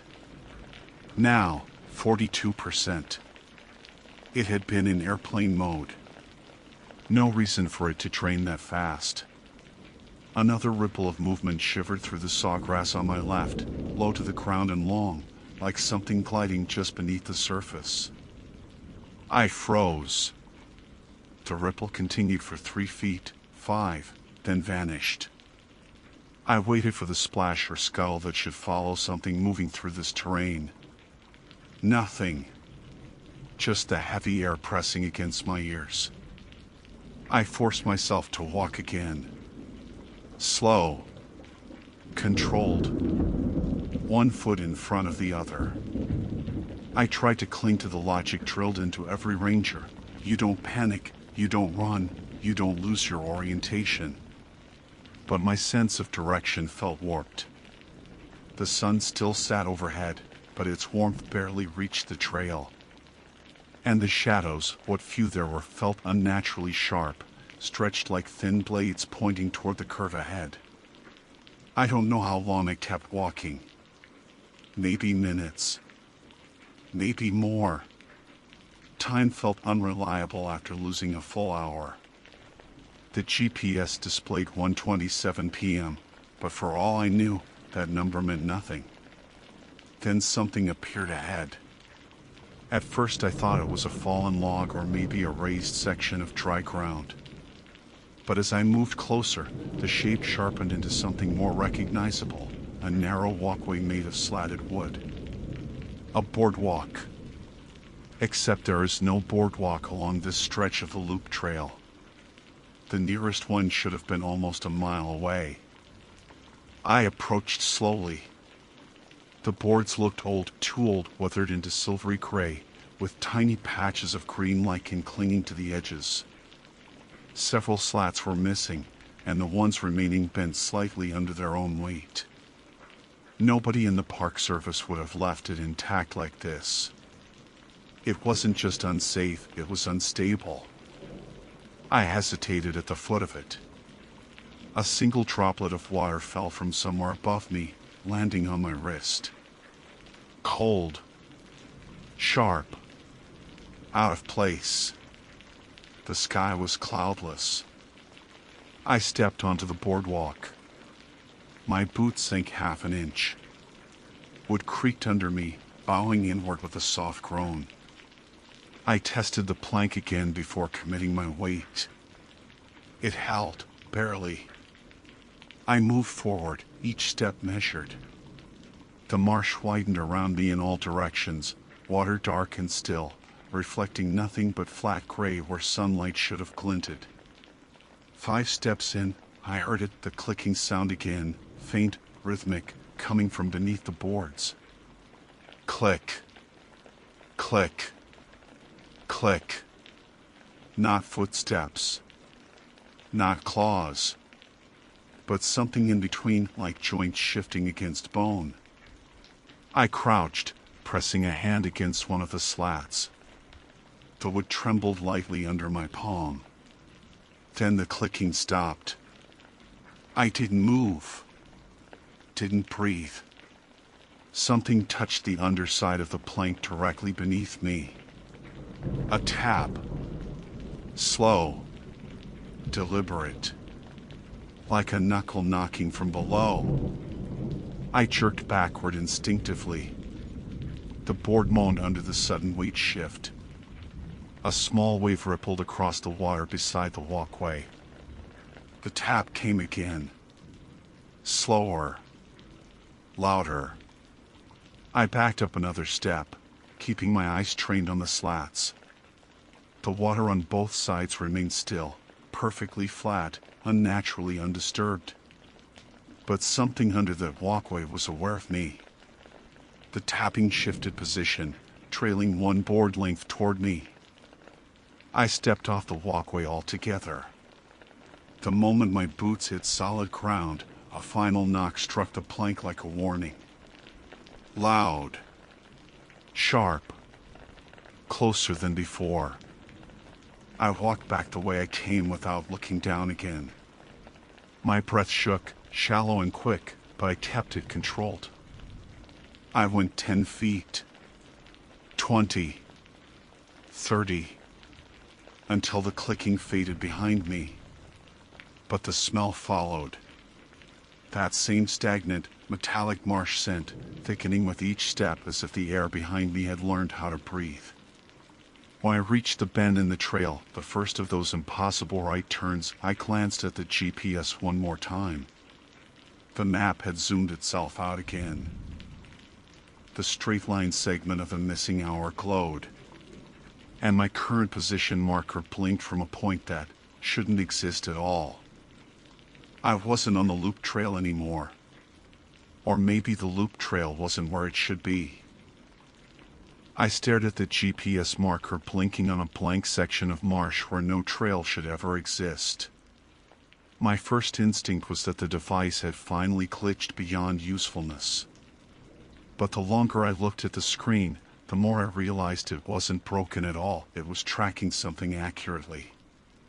It just wasn't tracking me on any terrain I recognized. The air pressed heavier around me. The light dimmed another shade without the sun moving at all.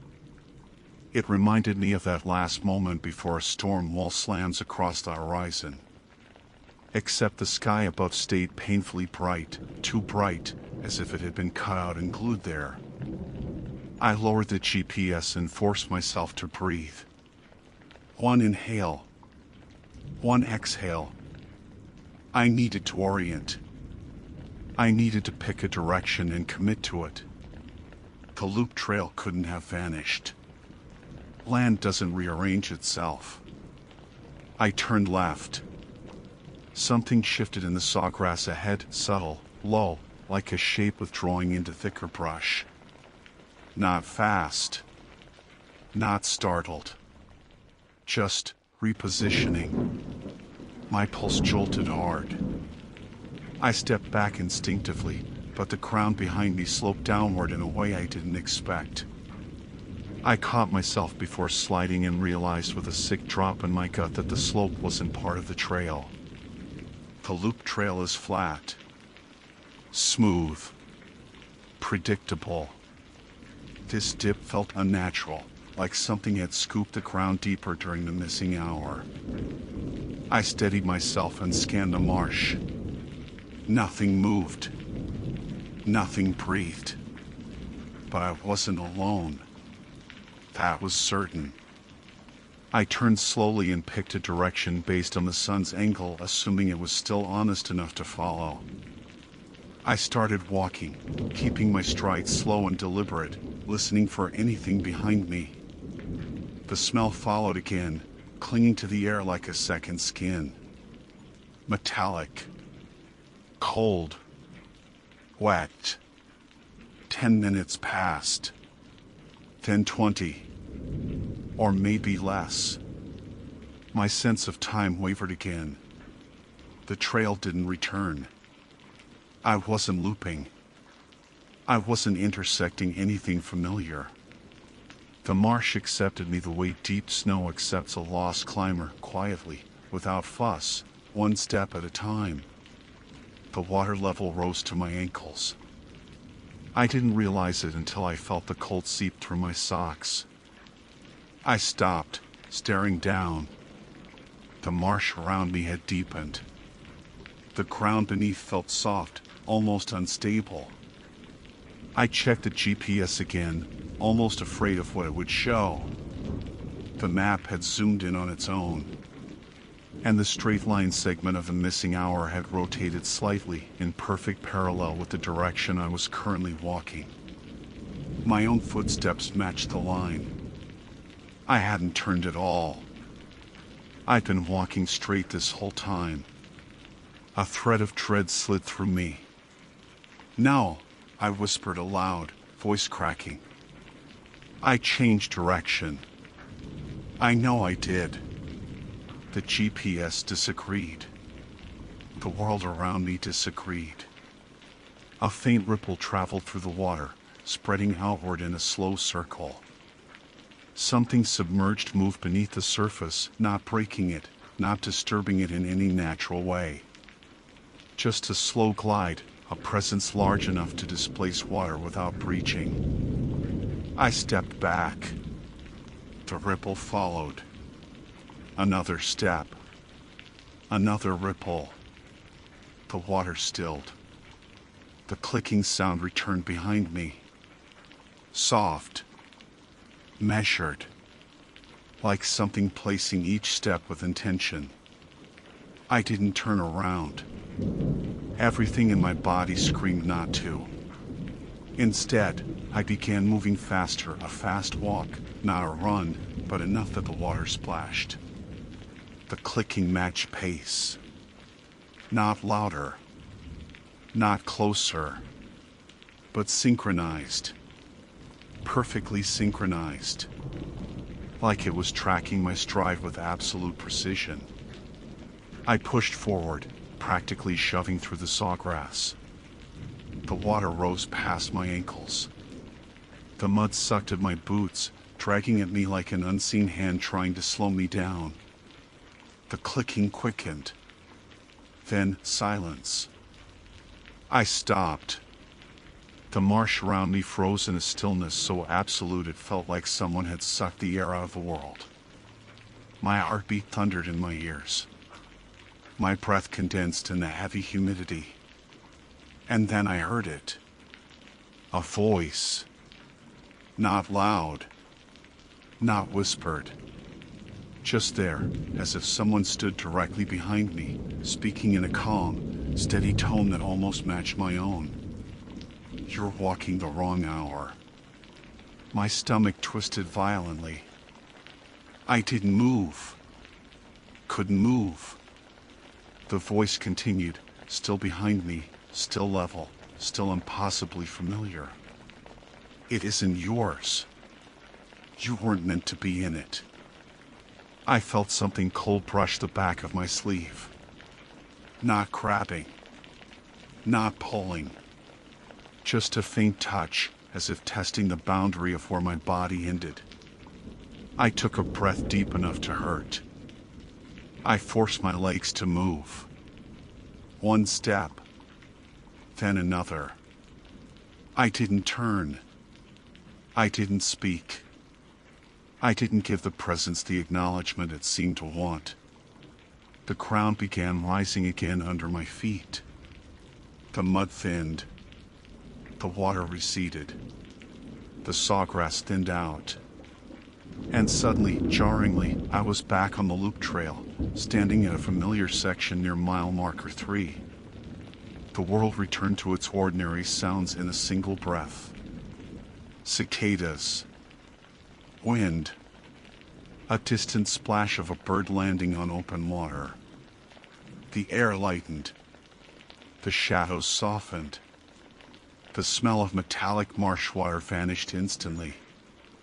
My GPS vibrated. I looked down. The track corrected itself. The impossible straight line shrank. The map snapped into alignment. My position marker blinked from a normal point on the loop trail, exactly where I should have been if I'd walked without stopping. The missing hour segment faded from the display, not erased, but overwritten by the new data. The device had rewritten the part of the day it didn't want me to see. I stood there for a long time, letting the reality absorb into my bones. My clothes were still soaked. My socks still squished. My boots were heavy with mud from terrain that doesn't exist anywhere near that section of the trail. But the park felt normal again. Too normal. I walked out without stopping, without checking the GPS again, without looking behind me.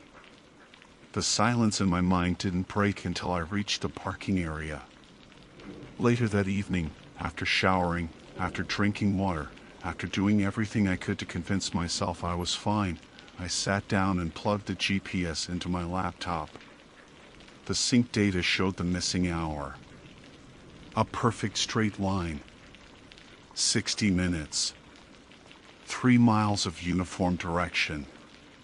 But something new appeared. A point marked at the end of the straight line segment. Not a trail name. Not a coordinate error.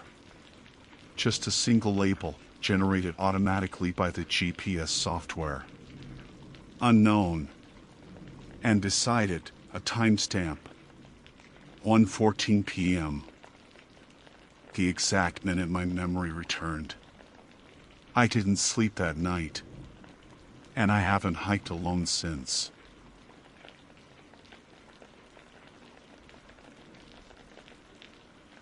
My name is Finley Rhodes, and as of this morning, at exactly 11:18 a.m. according to my watch, I began to understand why rangers warn solo hikers not to wander off marked trails around Arches National Park. I've hiked here since college, driven 6 hours at a time just to see the light pour across sandstone, and I've always thought the warnings were just liability talk. Heat exhaustion, twisted ankles, tourist panic. I never imagined danger would come from a boulder. Not from something inside it. The day had been brutal already. The kind of dry furnace heat that makes the air itself look like it's wavering. I'd started my hike from the Devil's Garden trailhead with the intention of doing a long loop before the crowd got heavy. Everything felt normal: crunch of sand under boots, the distant chatter of other hikers, the sound of wind scraping through juniper. There wasn't a single moment that hinted anything was wrong. I remember the exact spot where things changed. It was a massive sandstone boulder sitting about 20 feet off the trail, half shadowed by a narrow overhang. I'd passed it dozens of times on previous hikes. Nothing about it ever stood out. But today, in the heat, the shaded cast looked like a lifeline. I stepped off the trail, walked over, and leaned my shoulder against its warm, gritty surface. I let my pack slide off and drank half a bottle of water in one go. And just when I closed my eyes to steady my breathing, I heard it. My name. Whispered. From inside the rock. Not shouted, not spoken from behind me, not drifting on the wind. It came through the stone as if the boulder itself had lungs and a throat and lips pressed to the inside of it. Finley Rhodes. Slow. Deliberate. Like whoever or whatever was saying it wanted to savor the shape of my name. I shot upright so fast I nearly slipped on the sand. My first instinct was that someone was behind the boulder, maybe crouched in the shade playing a joke. But the back half of the boulder was flush with the ground. Solid. No space behind it. And the voice hadn't sounded muffled or distorted, it had sounded frighteningly clear, like it had been whispered right beside my ear. I pressed my palm on the rock, half expecting to feel vibration. Nothing. Just the heat radiating through sandstone. Heat exhaustion, I told myself. Auditory hallucinations were textbook signs of dehydration and fatigue.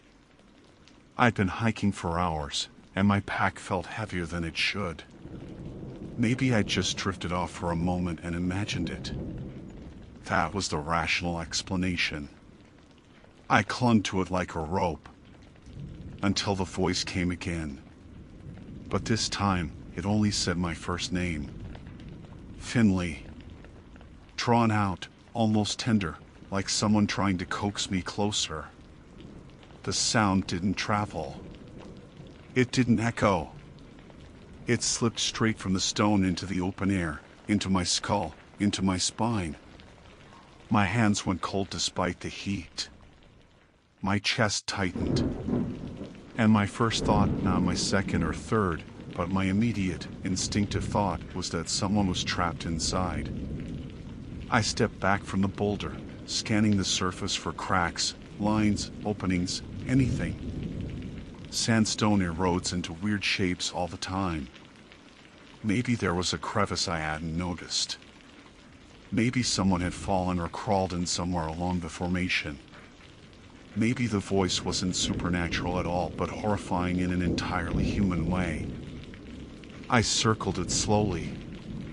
The boulder was about 15 feet tall and maybe 20 wide. Smooth on one side, heavily weathered on the other. And there, just below chest height, was a hairline fracture no wider than my finger. Dark. Deep. Too straight to be a natural erosion groove, but too narrow for anything larger than an insect to fit through.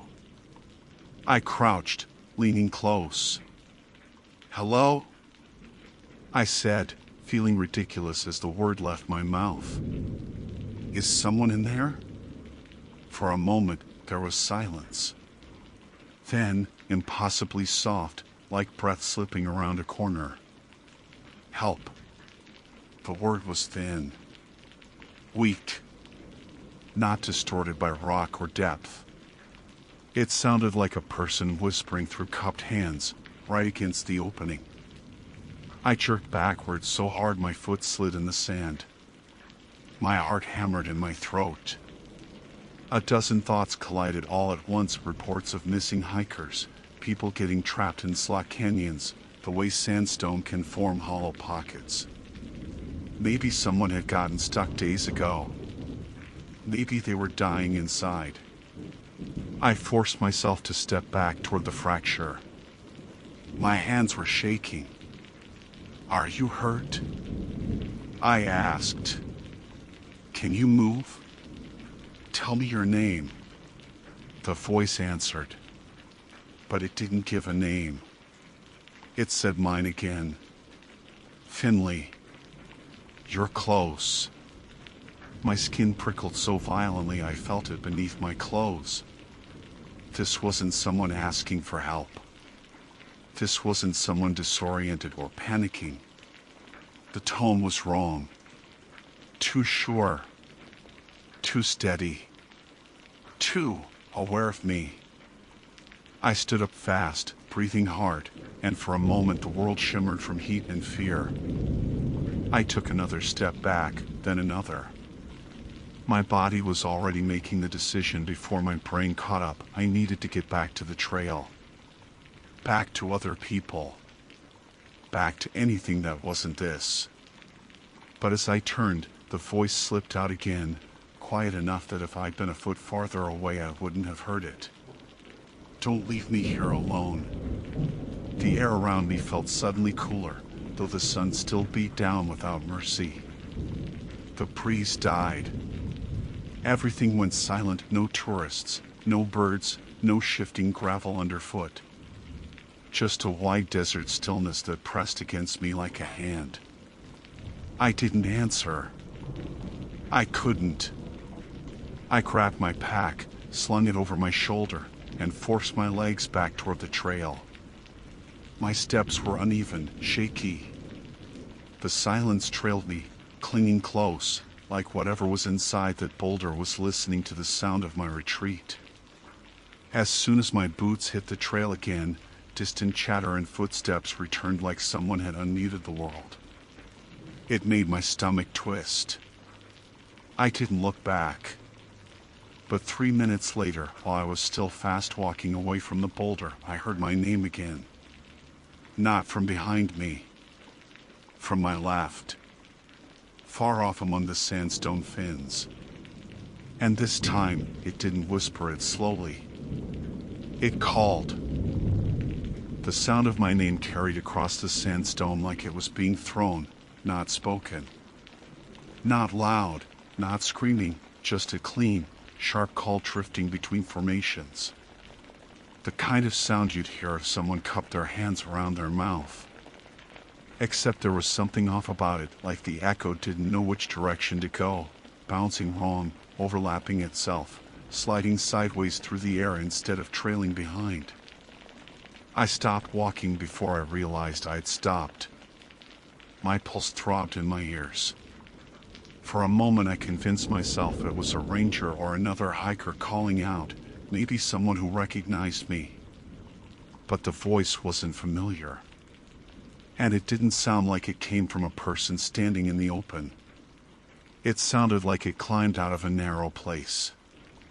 Like the shape of the sandstone had taught it to speak. I looked left. A narrow runoff gully cut between two fins, the entry shaded and steep. Too tight for more than one person to walk at a time. Too quiet. Too still. The air barely moved inside it. My legs wanted to keep going down the trail. My brain, for some impossible stupid reason, wanted to look. Curiosity won. I took 2 steps toward the gully before I forced myself to stop. The voice had called from that direction. Not from the boulder. Not from behind me. It had moved, or something had moved deeper into the formations. "Hello?" I called, my voice cracking. I felt instantly stupid. If this was a person, they would have answered before. If it wasn't, then I had just announced my exact location to whatever could whisper through stone. The silence that followed wasn't normal. It stretched, thinned, and seemed to flatten itself between the rock faces, muffling even my own pulse. The kind of silence a cave has, where sound is swallowed instead of reflected. Then, so faint it almost blended with the air, I heard movement. Not footsteps. Not breathing. A dragging sound. Soft. Slow. Like fabric brushing stone. Or fingers gliding along a wall. My throat tightened. I stepped back from the gully. Finley. The voice came again, but not from the same spot.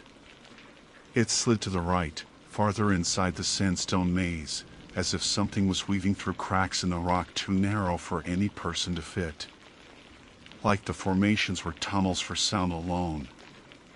I shook my head hard, trying to break the spell of fear rooting me in place. I was losing it. Heat does things to people out here. Makes them hear water where there's none, see shade where there's only shadow. I just needed to get back to the parking area, sit inside the car, crank the AC, and drink until my brain stopped misfiring. I turned back toward the trail and kept walking. Fast. Too fast for the terrain, stumbling once on uneven gravel. I passed a family heading the opposite direction, 2 kids laughing, the parents chatting casually. Normal. Grounding. Their presence should have calmed me. It didn't. Not when I realized the kids weren't looking at their parents. They were staring past me. Right over my shoulder. One of them, maybe 9, maybe 10, stopped walking entirely and squinted like he was trying to see something moving behind me. I swallowed hard and turned around in a slow circle, but there was nothing there. Just sandstone. Blue sky. A few scattered shrubs trembling in the breeze. When I faced forward again, the kid tugged on his dad's sleeve and said something I couldn't hear. The dad glanced at me, offered a polite smile, and kept walking. The kid didn't smile back. He just watched me as they went, expression caught somewhere between curiosity and unease. I picked up my pace until my legs burned. The sooner I got out of this section of the trail, the better. I wasn't built for this kind of paranoia. I wasn't the guy who saw shapes in shadows or believed rocks could whisper names. By the time I reached a rise overlooking the next open stretch, my breath had gone shaky. I scanned the horizon. Bluff after bluff. A few hikers in the distance. No voices. No movement. No sound crazing out of stone. For a moment, I almost convinced myself I'd imagined everything. Then I felt my phone vibrate in my pocket. Relief hit me like cold rain. Reception here was spotty at best, so I figured maybe a text had broken through. Something normal. Something human. I pulled the phone out. No notifications. No calls. No messages. Just a blank lock screen and one missed voice memo I hadn't recorded. It was time-stamped for 2 minutes earlier. I stared at it. My stomach flipped. My thumb hovered over the play button, but I knew even before I pressed it what I would hear. I tapped it anyway. A whisper filled my headphones. But it wasn't my name this time. It was my voice. My voice saying, "Finley, don't look behind you." I ripped the phone from my ear like it had burned me. My breath hitched. My skin went cold despite the sunlight. That wasn't possible. I hadn't said that. I hadn't recorded anything. The voice in the memo matched my cadence, my pauses, even the way I breathe when I'm panicking. But the tone, it was scared. Scared in a way I hadn't felt yet. I stood perfectly still for a long stretch of seconds, too afraid to turn, too afraid not to. The desert shimmered around me. Nothing moved. But I didn't trust anything anymore. I finally forced myself to look slowly, inch by inch, over my shoulder. No one was there. But someone had walked behind me. In the sand, centered perfectly in my boot prints, were other prints. Bare footprints. Every single step I'd taken across that ridge had been walked on by someone else. Someone whose stride matched mine so precisely that I hadn't heard a second set of steps. My breath stuttered out in a broken exhale.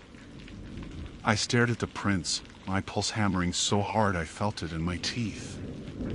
Then, far behind me, near the entrance to the sandstone maze, I heard the voice again. But this time, it wasn't calling my name. It was laughing. A soft laugh. A quiet one. Close enough that I could tell it wasn't echoing. A real, physical sound. Coming closer. The laugh threaded through the sandstone like it already knew the way to me. Not a hysterical laugh, not a taunting one, just a soft, almost warm sound, like someone who'd finally caught up after following me for a long, long time. The kind of laugh that makes your spine feel too exposed. I didn't wait to hear it again. I started down the slope in long, uneven strides, boots sliding on loose sand, lungs seizing with each breath. The footprints behind mine, those almost perfectly aligned bare prints, burned a place into my mind that I couldn't shake. I didn't want to look at them again. Didn't want to confirm their shape, their size, their impossibility. I focused on the trail ahead, every instinct screaming in a way I'd never felt before, not in storms, not on cliffs, not in any wilderness mishap. This wasn't survival fear. It was recognition. Whatever had whispered from inside the boulder knew me. And it was not stuck there anymore. "Don't run," someone called behind me, not shouted, not frantic, just conversational, like we were hiking together and I'd gotten ahead. It sounded exactly like my voice. Exactly. I sped up. Ahead, two hikers were sitting on a flat ledge taking photos. Relief surged through me so fast it nearly buckled my knees. People. Witnesses. Something real. Something normal. I forced myself to calm my steps, not wanting to burst toward them like a maniac. If I looked unhinged, they'd avoid me, or worse, they'd think I needed medical help and try to keep me still. I just needed proximity. That was enough. As I approached, one of them, an older woman with a sun hat, smiled and nodded in greeting. Her husband lowered his camera. "Everything all right?" he asked. I opened my mouth. Spoke. "Yeah," I said, hearing the tremor in my own voice. "Just long hike. Heat's getting to me." They nodded sympathetically. She offered me sunscreen, which made me laugh too hard, too high. I waved it off, thanked them, and walked past, keeping them in my peripheral vision until I'd put enough distance between us to breathe again. For a few minutes, the world returned to normal. Footsteps. Voices. Wind. Heat. All the ingredients of any other day in the desert. I clung to each one like a lifeline.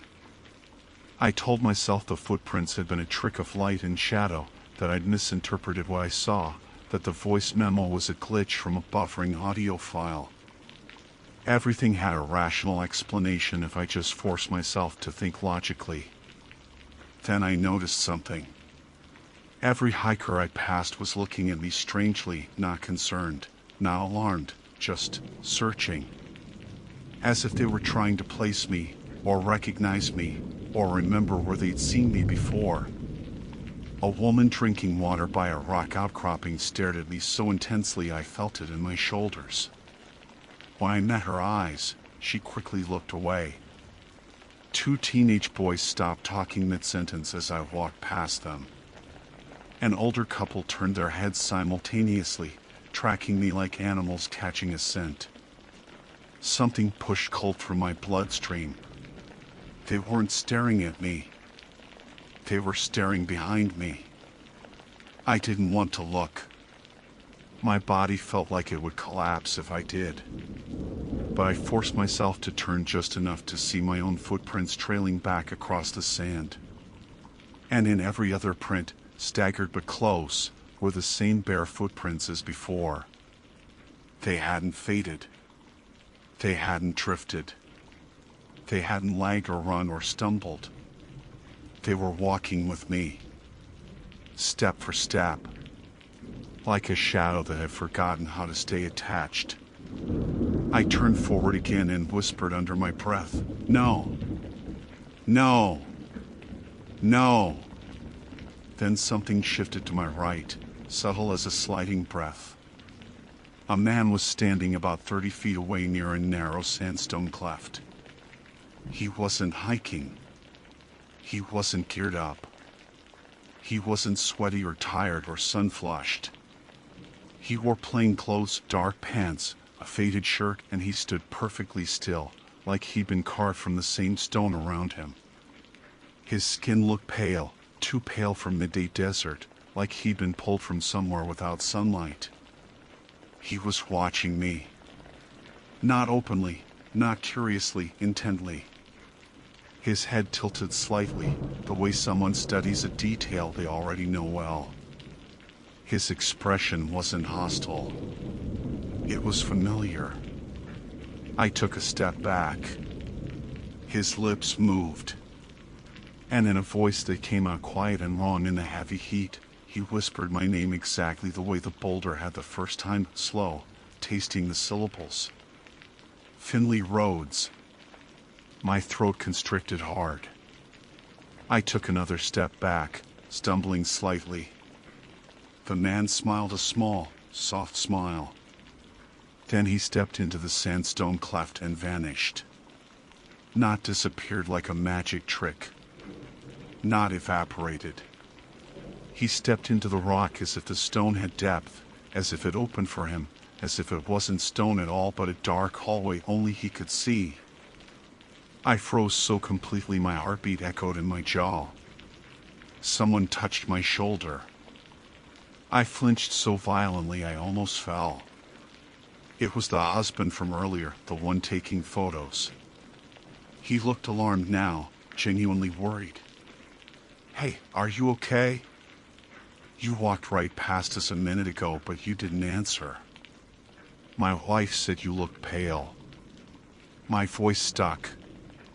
I was just here. He frowned.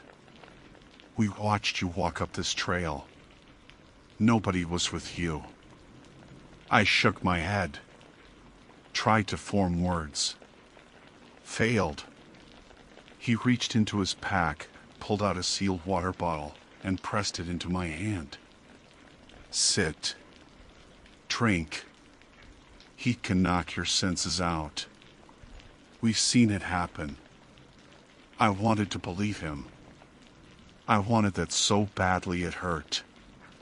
But when I sat on a nearby rock and took a long drink, the cold water didn't ground me. Because on the screen of my phone, without me touching anything, a new voice memo appeared. Timestamp for the exact moment the man had vanished into the sandstone. I didn't play it. I didn't need to. The preview text, 5 words automatically transcribed, was already enough to hollow out my lungs. It said, "He is almost out." And below it, another line of auto-transcription began to appear in real time. Like something was still recording. Right behind me.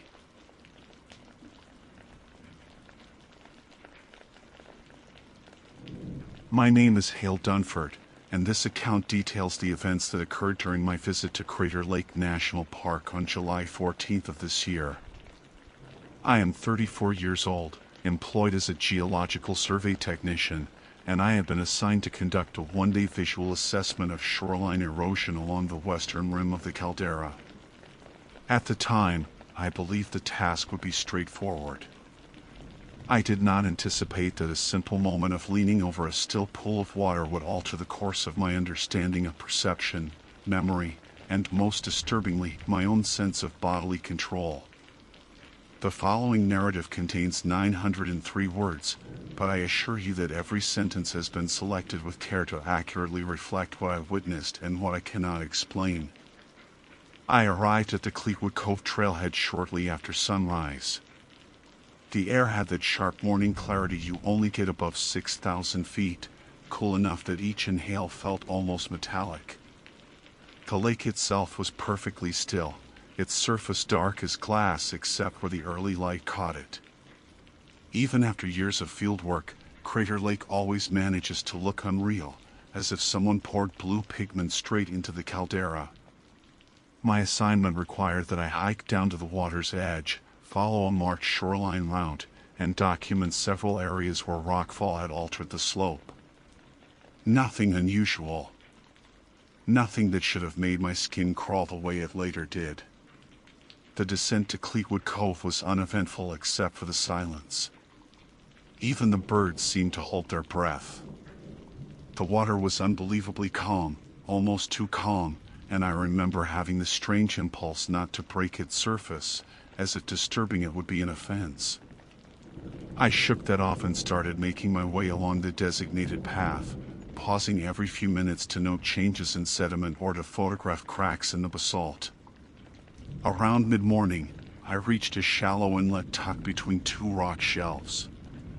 The water there collected in a natural basin separate from the main lake by only a thin lip of stone. It created what looked like a mirror pool, an almost perfect circle with a surface undisturbed by wind. The clarity was astonishing. I could see my reflection as if I were staring into polished obsidian. I stepped closer to record the water level and temperature, leaning over just enough that the collar of my shirt cast a slight shadow across the surface. My reflection stared back at me with equal stillness, short dark hair, sunburned cheeks, tired eyes. Then I blinked, just once, a slow, natural blink from fatigue. But the reflection blinked twice. I know how that sounds. I know how it reads. But I didn't miscount. The first blink matched mine. The second one followed immediately after, quick and unnatural, almost like a nervous tick.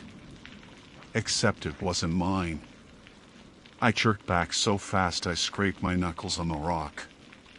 The water rippled briefly, breaking the perfect mirror. I told myself I had imagined it, that maybe sunlight hit my eyes oddly, or maybe I had twitched without noticing. But even as I forced myself to breathe slowly, I realized something impossible. My eyes still felt dry. I hadn't blinked again. My reflection had. I crouched again, slowly, cautiously, like approaching a wild animal that might bolt. The water settled. My reflection reformed, identical in every detail. I stared. It stared back. I raised my right hand and my reflection did the same at exactly the same moment. I exhaled only when nothing strange happened for several seconds. The rational part of my mind, the part trained by years of scientific work, labeled the blink as a trick of timing, maybe just an illusion from the angle. So I forced myself to proceed with the survey. I should have walked away. I circled the inlet again, documenting the rock shelf, but my attention kept drifting back to that mirror-still pool. It felt like something was waiting, monitoring me, matching me. Not in a supernatural way, I reminded myself, just in the way a perfectly reflective surface does. But I couldn't shake the feeling that the moment I looked away, the reflection wasn't simply pausing, it was choosing not to move. An hour passed like that, in stop-start intervals of work and unease. The sun climbed higher, warming the stone under my knees. The air grew hazy with heat. I finished my notes and decided to take one more measurement before moving on. I walked back to the pool. My shadow fell across it again. The water was perfectly still. I didn't blink that time. I held my eyes open, forcing the dryness, waiting to see if anything would happen. For almost 10 seconds, nothing did. Then the reflection's eyelids twitched, not a blink, but a faint flutter. I felt a shift in my body before I understood it. A tightening at the back of my neck, like someone was standing too close. Then a sensation across my scalp, like static moving from one temple to the other. My reflection's eyes twitched again. Mine did not. I whispered, "What are you doing?" and instantly felt ridiculous, because reflections don't do anything and they certainly don't respond. But the muscles in my throat tightened anyway, as if bracing for an answer. The water trembled, not from wind, not from my movement, but from something deeper, a disturbance that began below the surface. The reflection wavered for an instant, and then it smiled. Not a wide one, just the smallest upward pull at one corner of the mouth. But I didn't smile. I didn't even breathe. I stumbled backward and nearly fell into the loose gravel. The reflection remained clear for a second longer before collapsing into ripples. I knew then that I should leave the area, return to the trail, radio in an early end to the assignment. But a stronger instinct kept me there, a kind of dread-soaked curiosity, the same foolish impulse that makes people lean closer to the edge of cliffs. I needed to know if the smile was real, if I had finally cracked from exhaustion, or if the lake, this impossibly still, impossibly ancient water, was reflecting something other than me. I approached the pool again. The water had gone still, and the reflection wasn't mine anymore. The face staring up at me from the mirror pool shouldn't have existed. It held the structure of my own, the same angle of jaw, the same brow line, but the details had shifted in subtle, deeply wrong ways. The eyes were wider, almost alert in a predatory sense, and the pupils looked slightly dilated despite the harsh midday glare. My hair, usually flattened by humidity or sweat during fieldwork, appeared perfectly still, too neat, as if combed deliberately. And the expression, that faint, anticipatory curve at the corner of the mouth, didn't belong to any emotion I felt. It wasn't curiosity or excitement or fear. It was recognition, but not mine. I stood perfectly still on the gravel, the afternoon heat radiating off the rock behind me. I felt sweat drip from the base of my neck, roll between my shoulder blades, and settle on my lower back, but the reflection didn't show any sign of moisture. No sweat on the collar.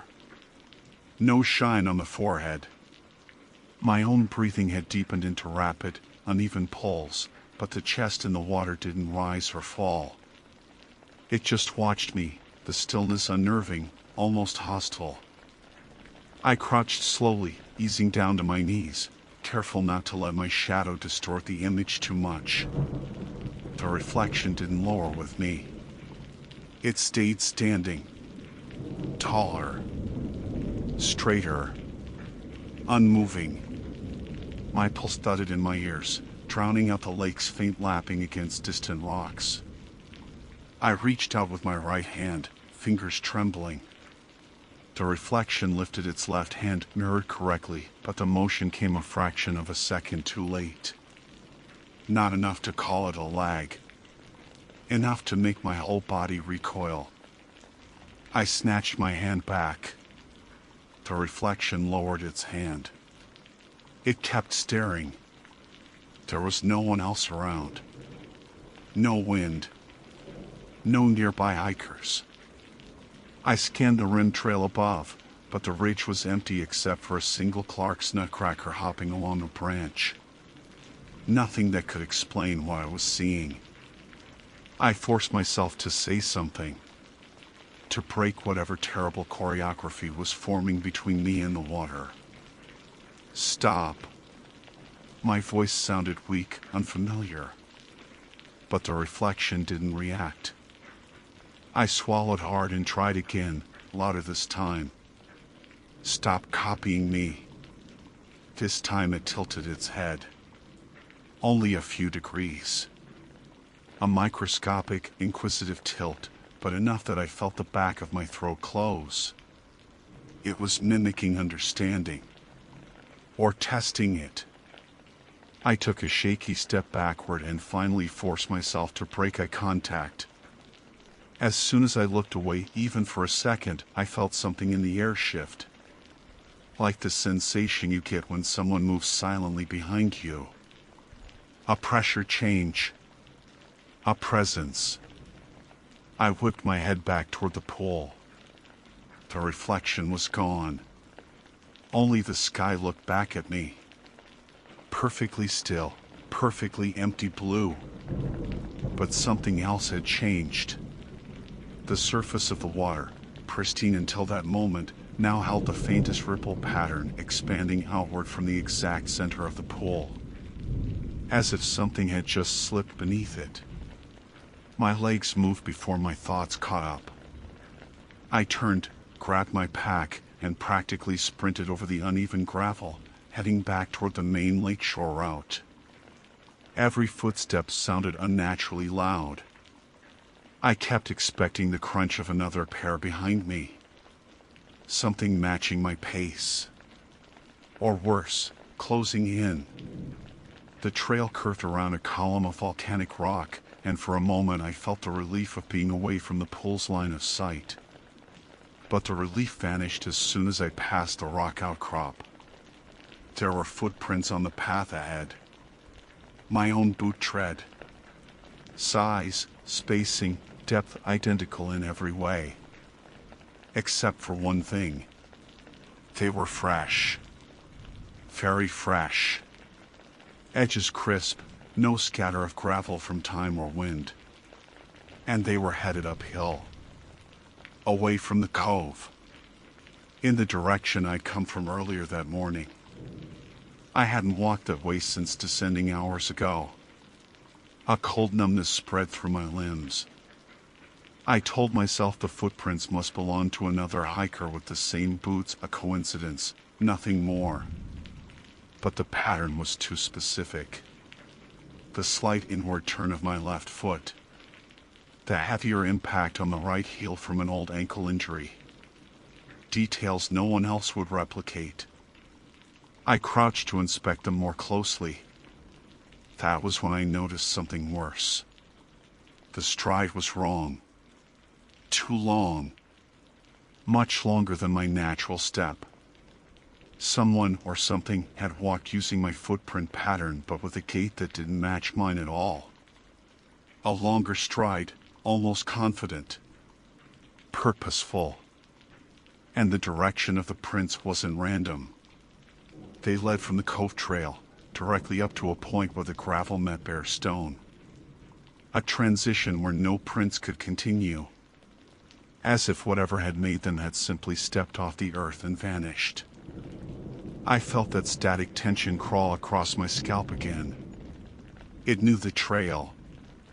It knew my path. I forced myself to keep moving. The trail was narrow but open enough that I could see several yards ahead. I kept glancing at the lake's surface for any disturbance, any ripple, any movement below the cliffs. But Crater Lake remained impossibly calm, a flat blue mirror stretching to the far rim. My radio crackled in my pack. I froze. Static hissed softly through the speaker. Then the barest whisper of a voice, too faint, almost lost in the noise. Hail. My name. I slammed the radio's side with my palm, thinking it was interference from the ridge. But the whisper came again, clearer this time. Not loud. Not panicked. Just deliberate. Hail. Don't turn around. I stopped breathing. My muscles locked. My throat tightened until I felt dizzy. I didn't turn. Couldn't. The voice had been soft, but I recognized the cadence instantly. It was my voice. Exactly my tone. My breath pattern. From behind me. I stood perfectly still on that hot trail as my radio went quiet, as the lake stayed silent, and as the sun pressed down on the caldera like a spotlight. And something began to inhale behind me. A long, slow breath. Not mine. The inhale behind me was long, steady, and impossibly close. I could feel the movement of air along the back of my neck, warm enough that for one horrifying second I thought someone was leaning in, their face inches from my skin. I didn't dare move. Every instinct I had, every lesson from wilderness work, every rational part of my brain screamed that predators fixate on motion. But this wasn't a predator I could classify. Nothing natural breathes like that. Nothing human stands so close without making a sound approaching. The trail beneath my boots felt unstable, as if the ground itself were deciding whether to hold me or let me fall. I forced my fingers to unclench, one by one, and slowly reached toward my belt for the radio, anything that might break the moment. But before I touched it, the breathing stopped. Not tapered off. Stopped immediately, like something cutting a sound midstream. Then a sharp crunch sounded on the gravel. A footstep. Behind me. But it didn't come from the right angle. It wasn't directly behind me on the trail. The step came from a position slightly to the right, as if whoever or whatever was there was not quite aligned with the ground. The audio mismatch made my stomach drop. I understood it instinctively before I could articulate it. The step didn't belong to weight being placed on the path. It belonged to weight being removed from it. Something stepping off the ground. I finally turned. There was nothing on the trail. Nothing perched on the rocks. No shadow where a body should have been. Just the hot shimmer of sunlight on basalt and the distant blue of the lake. But the air still felt wrong, thick with the pressure of something unseen. I backed up slowly, not taking my eyes off the space where the sound had been. My boots scraped the gravel, breaking the silence in abrupt stutters. I knew I needed to get back to the main switchbacks, closer to other hikers, closer to anything that felt anchored in reality. But every part of me felt weighted down by dread, like walking through cold water. 3 steps back. 4. Then I froze again. A new set of footprints appeared on the trail ahead of me. Boot prints. My prints. They formed in the dust one after another, as if pressed into the earth by invisible feet. No sound accompanied them. No shift of gravel. Just the quiet indentation of treads appearing where there had been only smooth dirt seconds before. They walked toward me. No, marched. The spacing was exact, disciplined, each footprint forming with that unnerving, longer stride I'd seen earlier. They advanced until the last print sat only a yard from my toes. I stumbled back so fast I almost fell onto the rocks. The footprints stopped. For a moment everything went silent, so quiet I could hear the faint lapping of the distant shore again. The world regained its shape. The sun felt hot, real, grounding. My breath steadied. Until the nearest footprint moved. Not forward, backward. The dirt rose slightly, like something pulling its weight out of the tread mark. Then another print did the same. And another. Something invisible was stepping away, heading in the direction of the mirror pool. The moment it passed me, whatever passed me, I felt the air pressure drop, the hair on my arms lifting at once. Something brushed my sleeve. Not a grab. Not a shove. A gliding touch, like moving water. My throat tightened. My vision blurred. I felt cold and overheated all at once. When the last unseen footfall had moved far enough away, I bolted. I ran harder than I have in my life, my pack bouncing against my shoulders, my breath ragged. The trail blurred past me, the switchbacks, the ridgeline, the uneven steps carved into stone. I didn't stop to check if anyone else was around. Didn't stop to drink. Didn't stop to think. I ran until I reached the trailhead. The parking area was mostly empty except for an older couple leaning against their rental car and a Ranger truck parked near the shade. I half collapsed against the information sign, trying to look like someone catching his breath instead of losing his mind. I must have still looked off, though, because the Ranger of mid-40s, steady posture, nameplate reading T. Galen, headed straight toward me. "You all right?" he asked. I opened my mouth, but no words came. I just nodded and tried to force a steady inhale. "Saw you coming up fast," he added. "You look pale. Altitude catching you?" I shook my head. He studied me for a moment longer, then his expression shifted, subtle, but unmistakably serious. "Did you go near the cove pools?" I stopped breathing.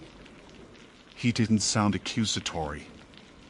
He sounded cautious, measured, like someone asking a question whose answer he already feared. All I managed was, "Yes." He exhaled slowly and glanced toward the ridge. "You're not the first person to come up from there looking like you've seen something you can't explain. What did you hear?" I asked, voice cracking. "Anything about reflections?" He didn't answer immediately. Instead, he motioned me toward the bench under the information kiosk. I followed numbly, heart pounding. When we sat, he lowered his voice. "There's been a handful of reports over the years. Not enough to make an official protocol, but enough that we keep an eye on the area. People say the shallow pools down there act strange on still days. Echo things back wrong. Reflect things that aren't exact. Some folks swear it's just the geology of layers of water and light bending across volcanic glass." He paused. "Some folks swear it's something else." My hands were shaking. I pressed them against my knees to hide it. What am I supposed to do?" I asked. He looked at me with an expression I've never seen on a ranger's face, sympathy tinged with fear. "Go home. Don't look into mirrors for a few days. And if you notice yourself in a reflection doing anything you're not doing," he swallowed, "walk away. Don't engage." I stared at him, my mouth dry. "How often does that happen?" He didn't blink. "Often enough. That was 4 hours ago. I'm in my motel bathroom now, writing this with the lights flickering from the faulty ceiling fan. I haven't looked in the mirror since I checked in. I can't. I'm afraid of what I'll see." A minute ago, I heard a soft tap on the glass above the sink. Not from my side. From the other side. And the bathroom light just dimmed again. Something is waiting for me to look. I won't. I don't think I'm the one in control of my reflection anymore.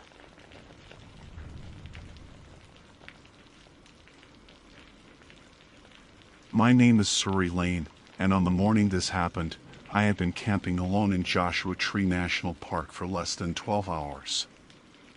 I remember counting my words the night before as I wrote in my small weather-beaten notebook, 138 of them, all dull reflections about desert quiet and my own overconfidence at choosing a remote campsite.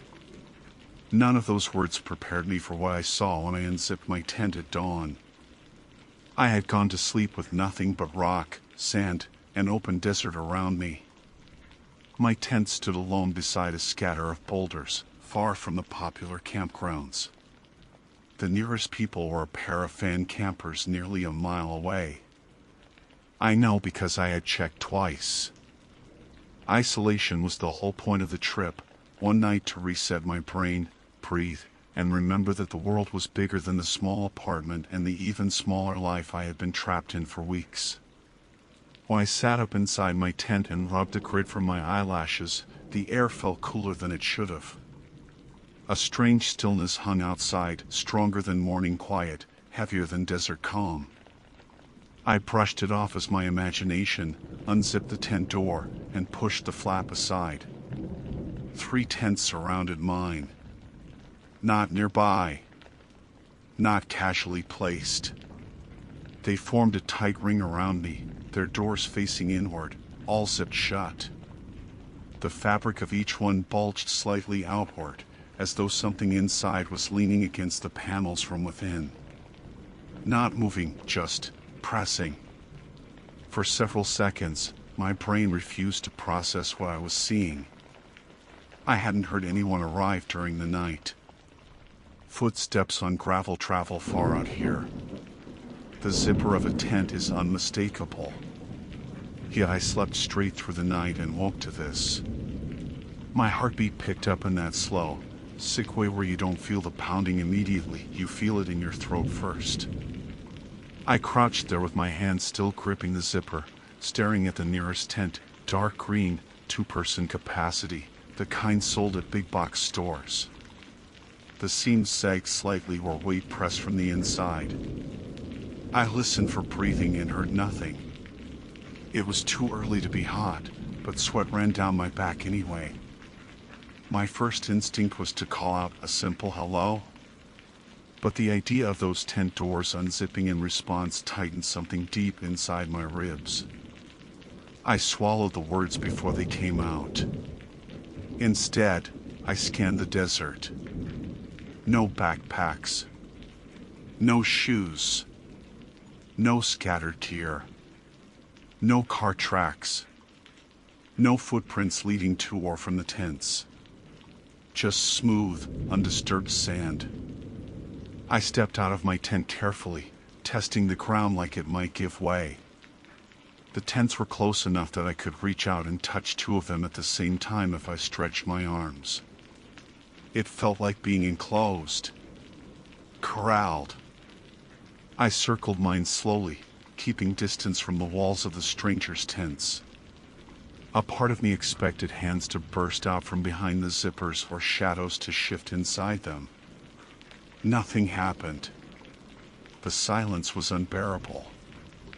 I crouched near the first tent and finally forced myself to speak. Is someone in there?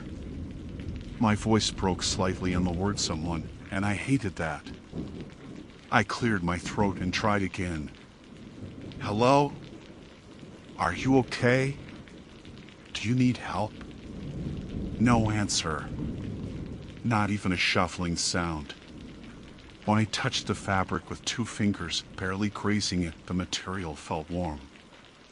Not warm from the sun, which had barely risen. Warm the way human skin warms insulated space. Something was inside. Or had been very recently. I recoiled and wiped my fingers against my shorts without meaning to. My mind scrambled for explanations. Maybe hikers set up around me thinking I was part of a group. Maybe they'd arrived late and were still sleeping deeply. But the tents looked intentionally placed, strategically placed, like they'd been arranged with careful precision around mine. I stepped back, trying to calm myself, and scanned the horizon again. The morning sun hit the tops of the rocks, painting everything gold. The stillness made the entire world feel pinned in place. The quiet was so total I could hear individual grains of sand shifting beneath my boots. I forced myself to walk a full circle again, studying the tents, looking for any clue that someone had stepped out during the early hours. There were none. No zipped fabric disturbed. No loosened guy lines. Even the sand around them looked untouched. A cold thought began threading itself through my head, slow and unwelcome. What if whatever placed them here didn't walk? I shut that thought down immediately. I needed logic.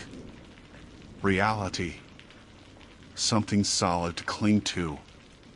My car was parked a short walk away, hidden by a cluster of boulders. The moment the idea hit me, just get to the car, I felt some tension ease in my shoulders. I didn't need to understand what happened. I didn't need to open any tents or investigate. I could go. I could pack later, come back with a ranger, explain everything. I grabbed my boots, jammed my feet into them without tying the laces, and took 3 steps toward the path that led to the lot. Then I froze again, because fresh tracks dotted the sand now. Not mine. Not human. They were spaced too far apart, shaped wrong, almost like... No! My brain refused the shape.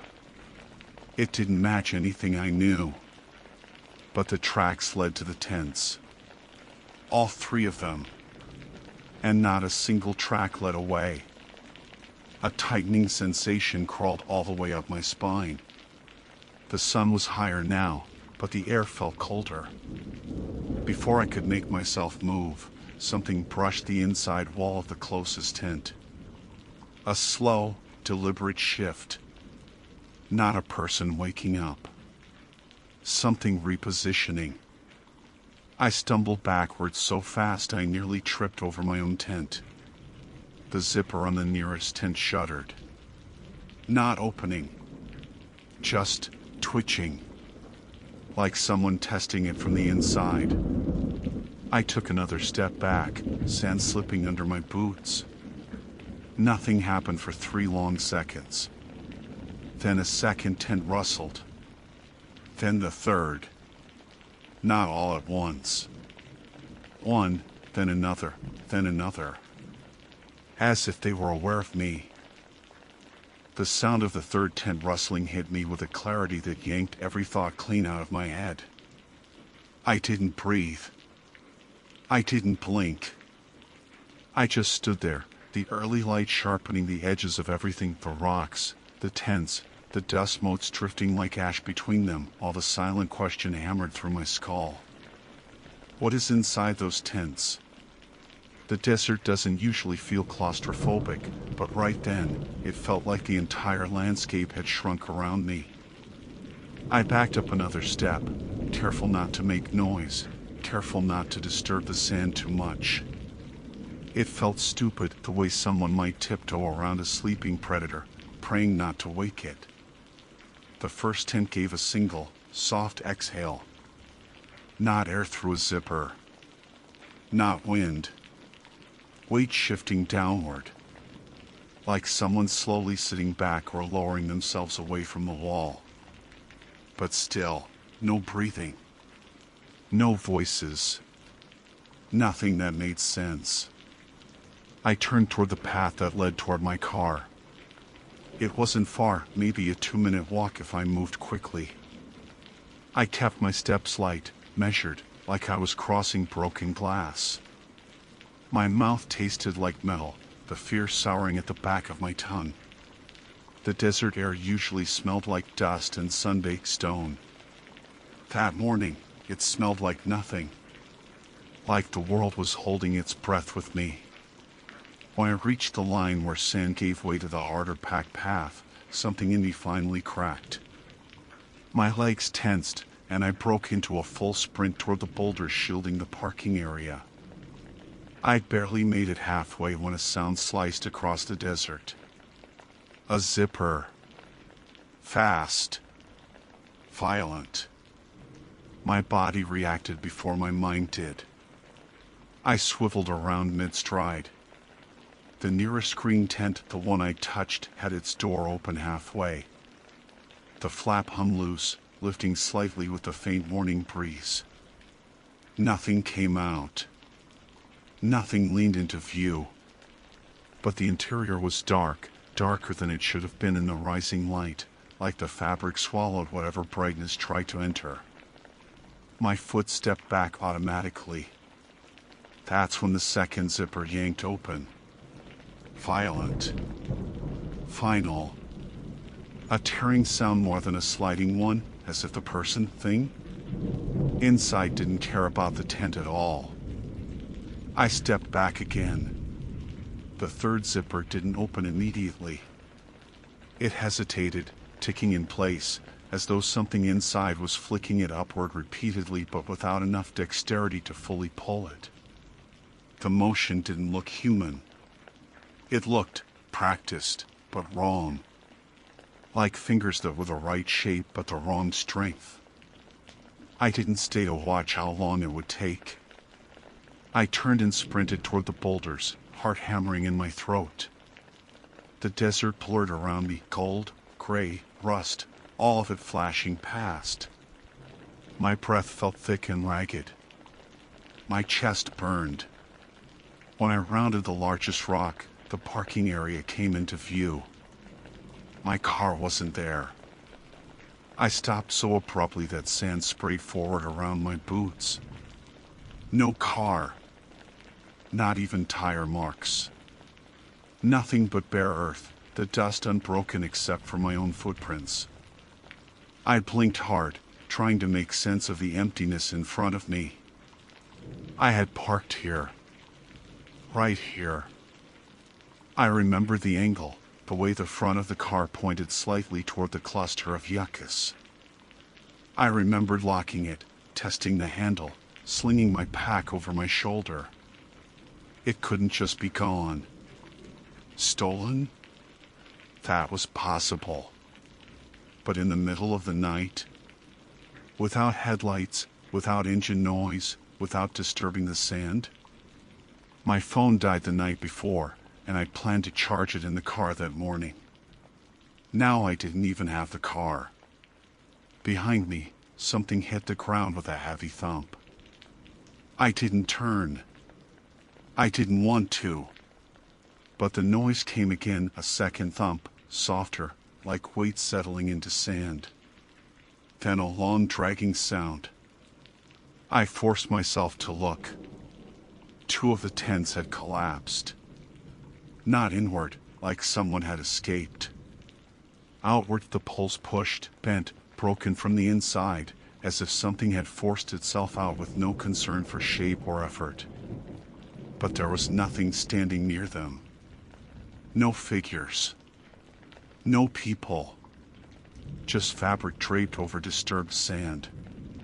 The third tent remained upright, its zipper now fully open, flapping lightly. A shape moved inside. Not big. Not small. Just wrong. A silhouette with no definition.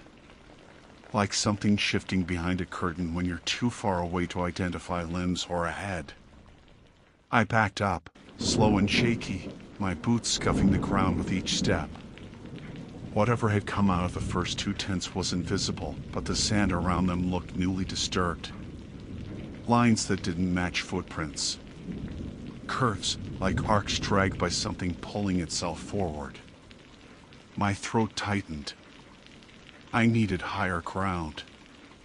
Somewhere visible. Somewhere where I could see whatever was moving. The boulder ridge wasn't far. I pivoted toward it, gripping the stone surface with trembling fingers as I began to climb. My boots slipped once, sending a cascade of gravel skittering down, but I forced myself upward until I reached a flat ledge. From there, I had a direct view of my campsite. The tents lay scattered, deflated. A slow breeze tugged at the loose flaps, revealing sand beneath. Nothing moved. No animals. No people. Just emptiness. Almost. because right then, for the first time since the morning began, I heard breathing. Not from behind me. Not from the desert. From directly below the ledge. Soft. Rhythmic. Patient. Like something waiting for me to look down. My hands clenched the rock so tightly my knuckles numbed. I held my breath, leaning just enough to see the shadow creeping along the base of the boulder. It wasn't shaped like a person. It wasn't shaped like anything I recognized. It was stretching, reaching, ascending the rock, not climbing, following. A slow vertical shift that made no physical sense, like a shadow deciding it no longer needed a body to move. I scrambled backward, heart hammering. Then a new sound cut through the desert. A single zipper being pulled closed. Not from the tents. From behind me, on the ridge top. As if another tent had been waiting there all along. Ready for me. The sound of the third tent rustling hit me with a clarity that yanked every thought clean out of my head. I didn't breathe. I didn't blink. I just stood there, the early light sharpening the edges of everything, the rocks, the tents, the dust motes drifting like ash between them, while the silent question hammered through my skull. What is inside those tents? The desert doesn't usually feel claustrophobic, but right then, it felt like the entire landscape had shrunk around me. I backed up another step, careful not to make noise, careful not to disturb the sand too much. It felt stupid, the way someone might tiptoe around a sleeping predator, praying not to wake it. The first tent gave a single, soft exhale. Not air through a zipper. Not wind. Weight shifting downward. Like someone slowly sitting back or lowering themselves away from the wall. But still, no breathing. No voices. Nothing that made sense. I turned toward the path that led toward my car. It wasn't far, maybe a 2-minute walk if I moved quickly. I kept my steps light, measured, like I was crossing broken glass. My mouth tasted like metal, the fear souring at the back of my tongue. The desert air usually smelled like dust and sun-baked stone. That morning, it smelled like nothing. Like the world was holding its breath with me. When I reached the line where sand gave way to the harder packed path, something in me finally cracked. My legs tensed, and I broke into a full sprint toward the boulders shielding the parking area. I'd barely made it halfway when a sound sliced across the desert. A zipper. Fast. Violent. My body reacted before my mind did. I swiveled around mid-stride. The nearest green tent, the one I touched, had its door open halfway. The flap hung loose, lifting slightly with the faint morning breeze. Nothing came out. Nothing leaned into view. But the interior was dark, darker than it should have been in the rising light, like the fabric swallowed whatever brightness tried to enter. My foot stepped back automatically. That's when the second zipper yanked open. Violent. Final. A tearing sound more than a sliding one, as if the thing inside didn't care about the tent at all. I stepped back again. The third zipper didn't open immediately. It hesitated, ticking in place, as though something inside was flicking it upward repeatedly but without enough dexterity to fully pull it. The motion didn't look human. It looked practiced, but wrong. Like fingers that were the right shape but the wrong strength. I didn't stay to watch how long it would take. I turned and sprinted toward the boulders, heart hammering in my throat. The desert blurred around me, gold, gray, rust, all of it flashing past. My breath felt thick and ragged. My chest burned. When I rounded the largest rock, the parking area came into view. My car wasn't there. I stopped so abruptly that sand sprayed forward around my boots. No car. Not even tire marks.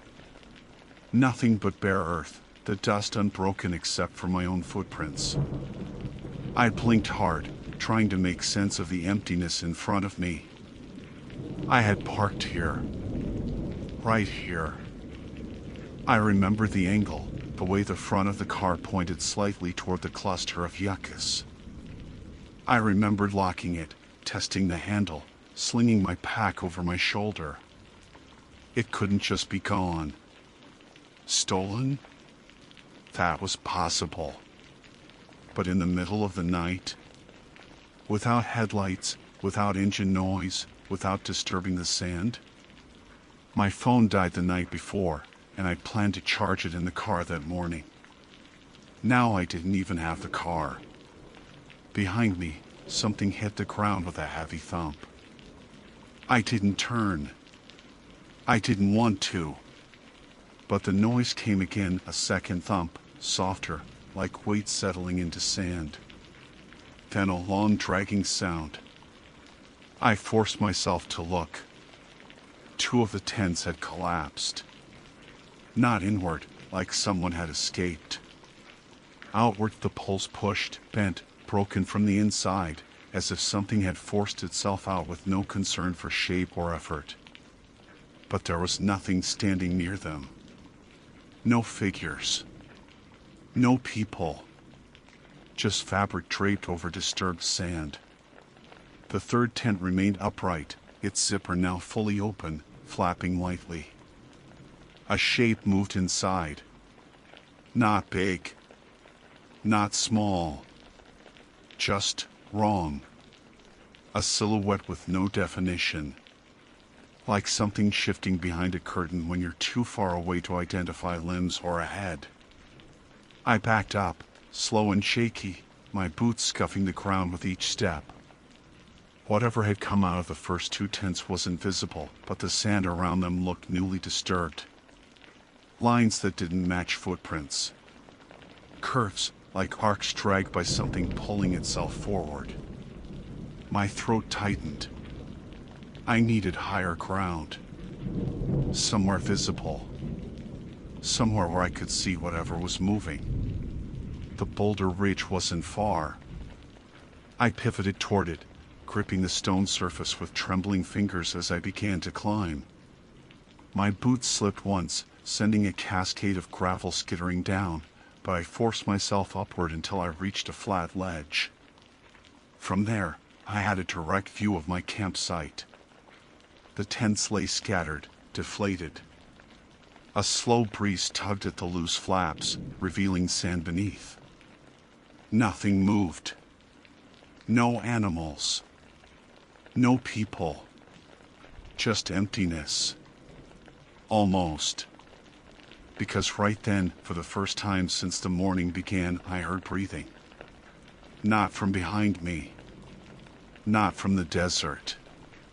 From directly below the ledge. Soft. Rhythmic. Patient. Like something waiting for me to look down. My hands clenched the rock so tightly my knuckles numbed. I held my breath, leaning just enough to see the shadow creeping along the base of the boulder. It wasn't shaped like a person. It wasn't shaped like anything I recognized. It was stretching, reaching, ascending the rock. Not climbing, following. A slow vertical shift that made no physical sense, like a shadow deciding it no longer needed a body to move. I scrambled backward, heart hammering. Then a new sound cut through the desert. A single zipper being pulled closed. Not from the tents. From behind me, on the ridge top. As if another tent had been waiting there all along. Ready for me. I didn't slow. I reached him and grabbed his sleeve, voice cracking as I tried to force words out. There are tens of people, something's in the desert. He didn't look confused. He looked tired. Like he'd heard this before. He glanced past me, toward the open desert. Then he said quietly, "Where was your campsite?" I didn't want to point. But I did. His jaw tensed. He raised his radio. Behind us, carried on the wind, a zipper slid slowly open. Not near. Far away. Too far. Yet unmistakable. The ranger put a hand on my shoulder and said, "Don't look back." I listened. For the first time all day, I didn't look. But the zipper kept going. And going.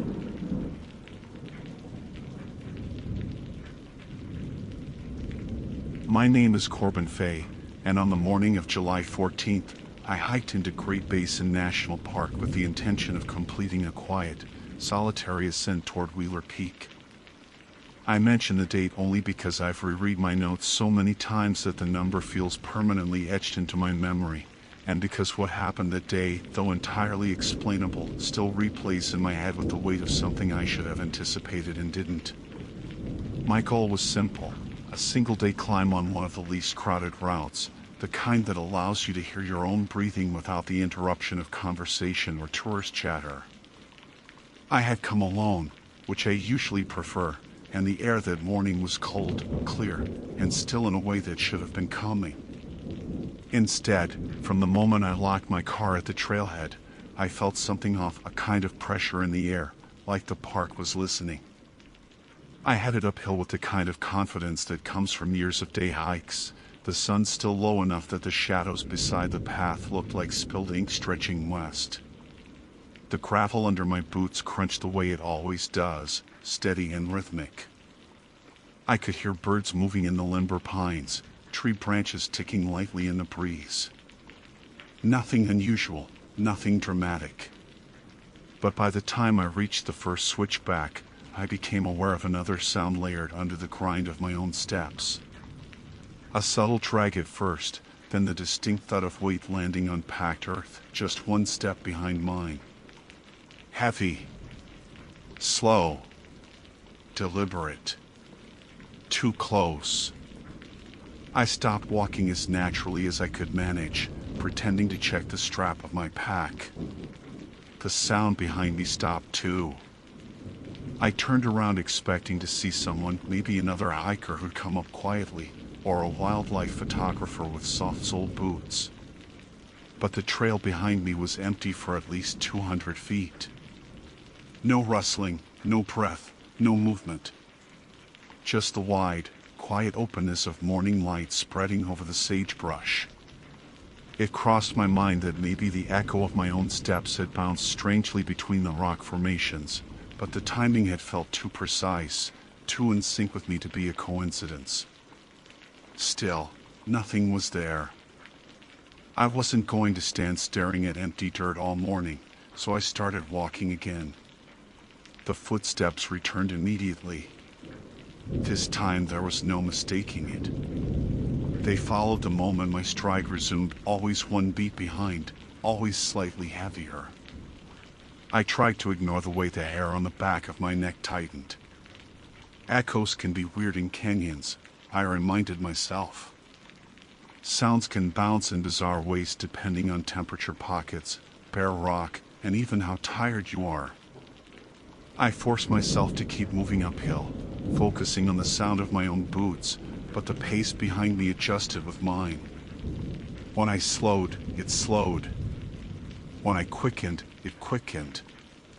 When I took a longer step to climb a rock, whatever shadowless thing behind me did the same.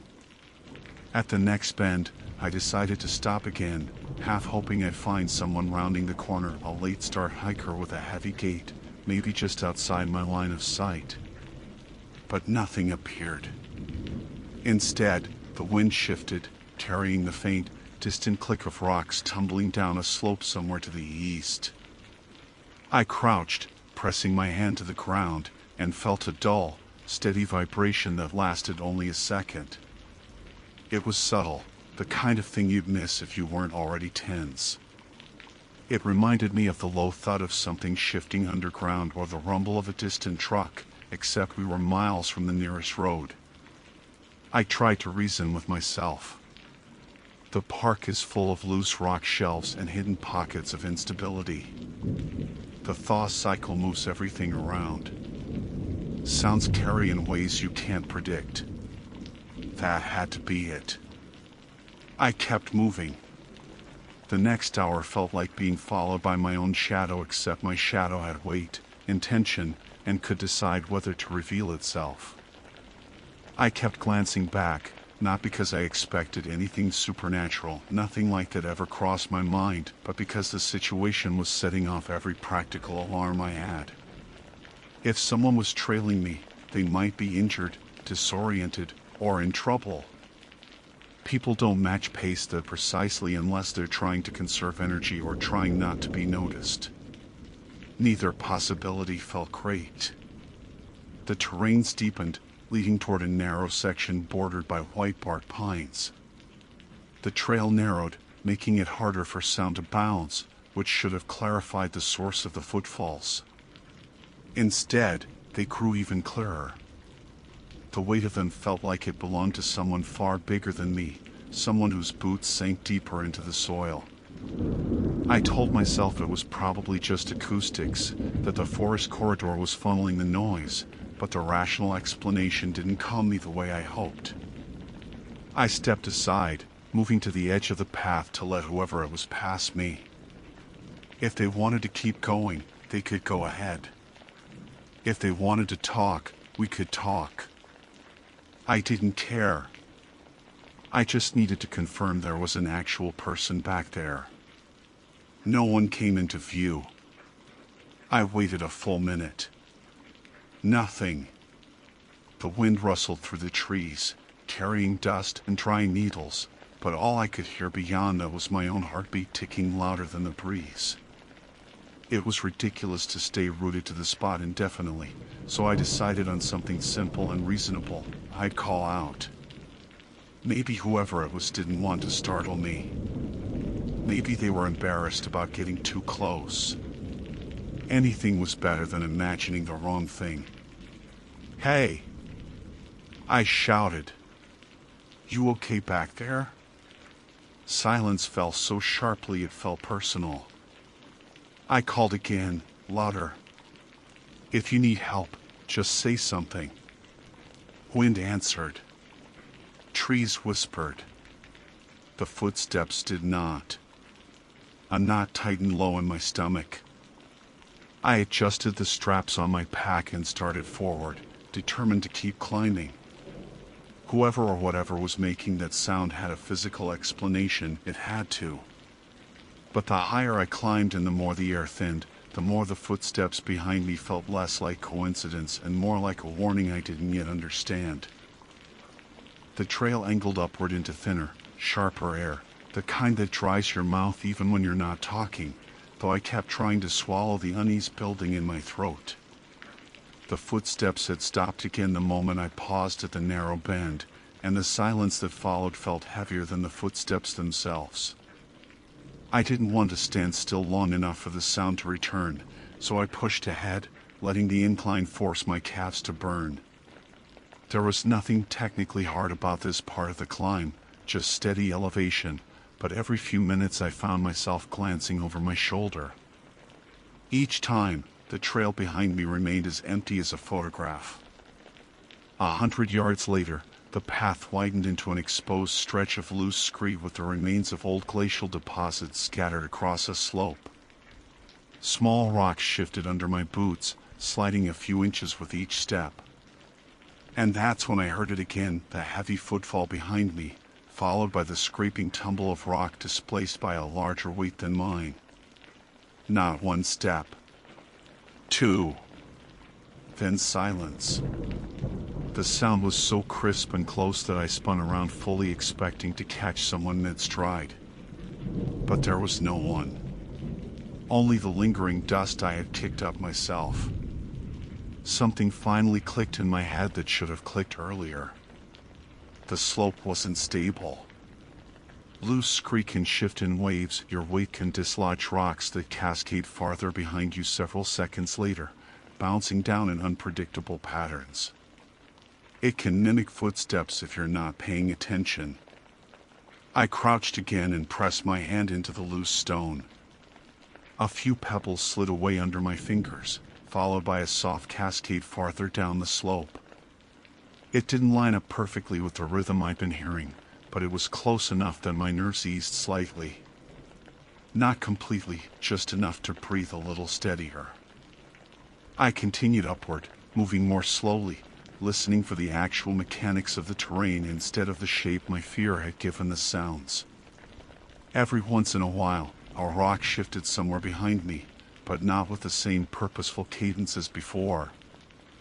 I convinced myself I'd misjudged it earlier, that the trail's natural echo patterns and my own heightened awareness had done the rest. It made sense. That had to be it. By the time I reached another bend, the trees opened up enough for a clear view of the ridgeline. Wheeler Peak loomed ahead, stark and gray against a cloudless sky. The view should have been energizing, but I was drenched in sweat that had nothing to do with exertion. I stopped for water, letting the cold air sting my lungs. The wind picked up just enough to hum through the branches behind me, and the vibration of that hum made something shift uncomfortably along my spine. Everything was normal. Too normal. If someone were on the trail behind me, even at a slow pace, they should have appeared by now. A low rumble rolled beneath my feet before I fully registered it. It wasn't the sharp jolt of a quake, just a long, dull vibration like something settling deep beneath the surface. The Great Basin region is full of karst topography, underground voids, and shifting limestone. Rational explanations practically grow on trees out here.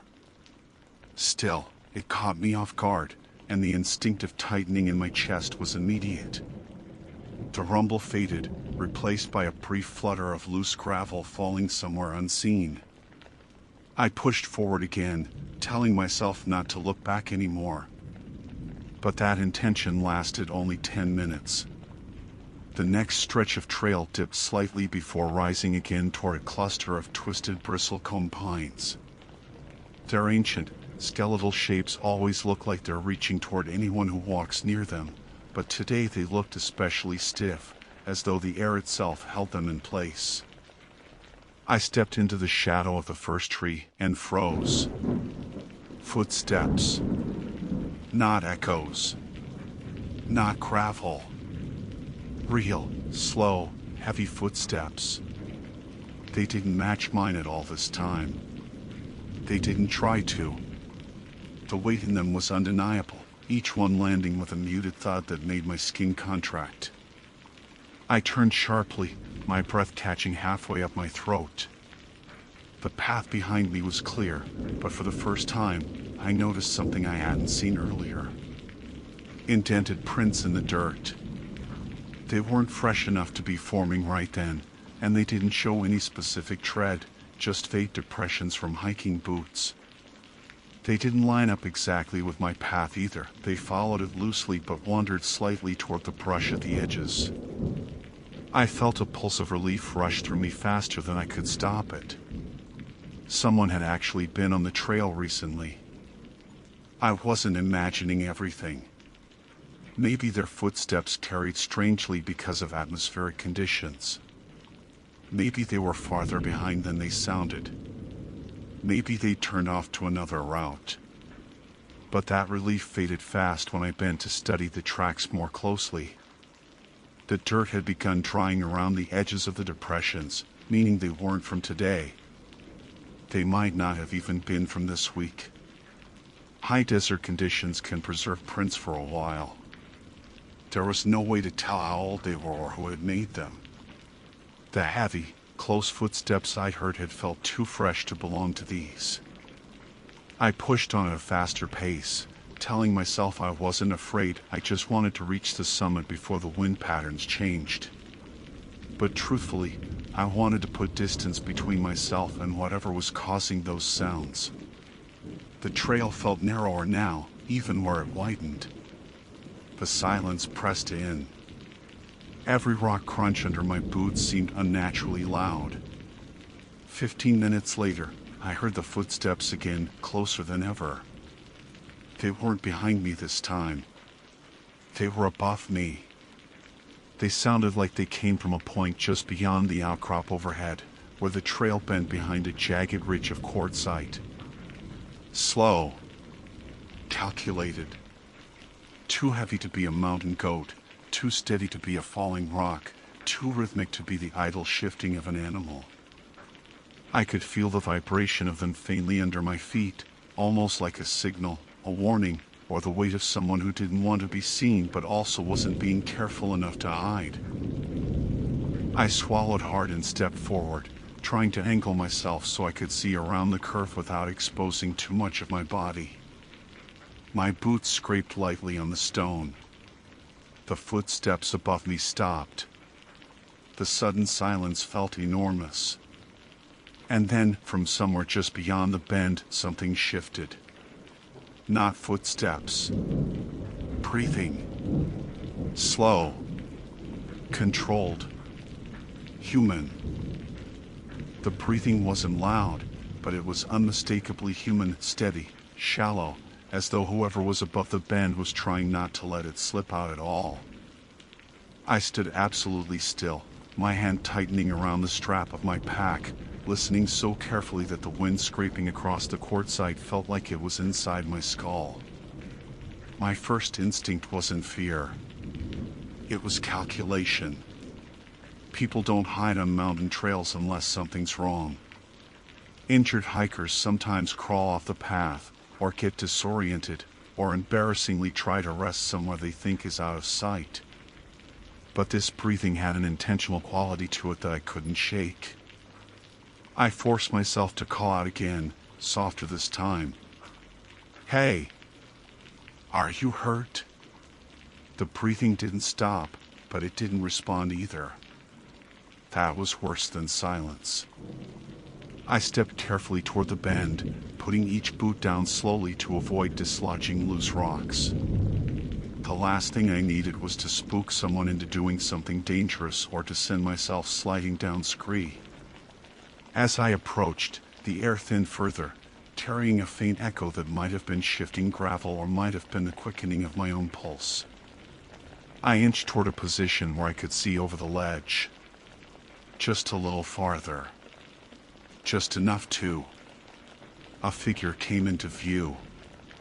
He wasn't standing. He was crouched near the trail's edge, a man in maybe his late 30s. Wearing a faded green jacket and a pair of boots that looked like they'd been worn down by years of mountain terrain. His head was low, angled toward the dirt as if he'd been studying something. But the moment he registered my presence, he jerked his head up sharply, and the expression on his face was nothing like relief. His eyes were wide, unfocused, and he seemed to need a second to convince himself I was real. "Oh," I started, but he cut me off with a small, uneven shake of his head. "Don't," he whispered. His voice sounded dry, sandpapered by altitude or dehydration. I held my hands open in what I hoped was a non-threatening gesture. "I heard rocks. Thought you might be." "You shouldn't be up here," he said, breath quivering around the words. His gaze shifted past me, down the trail I'd just climbed, like he expected something else to appear behind me. "I'm fine," I said, trying to keep the conversation calm. "Are you lost?" He didn't answer that. Instead, he moved his hand slowly toward a cluster of rocks beside him. Only when I leaned slightly to look did I see what he'd been crouched over, a single collapsed trekking pole and the scattered remnants of torn fabric, maybe from a backpack or jacket. It wasn't fresh. Sun-bleached edges. Frayed seams. Not the aftermath of anything recent. But he was staring at it like it meant everything. I waited until his breathing evened out just slightly before speaking. You sure you're not injured? I can radio. No, the word came out too fast. No radio. Part of me wanted to step away, but another part, the trained, practical part, kept me rooted. People behave strangely at altitude sometimes, especially if they've been hiking without enough water or food. Disorientation can become paranoia. Paranoia can become dangerous. But the way his eyes kept flicking over my shoulder made my skin crawl despite every rational explanation I tried to hold on to. Have you been up here long? I asked. He hesitated. Long enough. Not helpful. His posture shifted as he pushed himself into a standing position. He wasn't unstable, but he carried his weight unevenly, like he'd twisted something earlier. Yet something about the way he balanced himself made me think he wasn't injured, he was listening. Not to me. Not to the wind. To the trail behind us.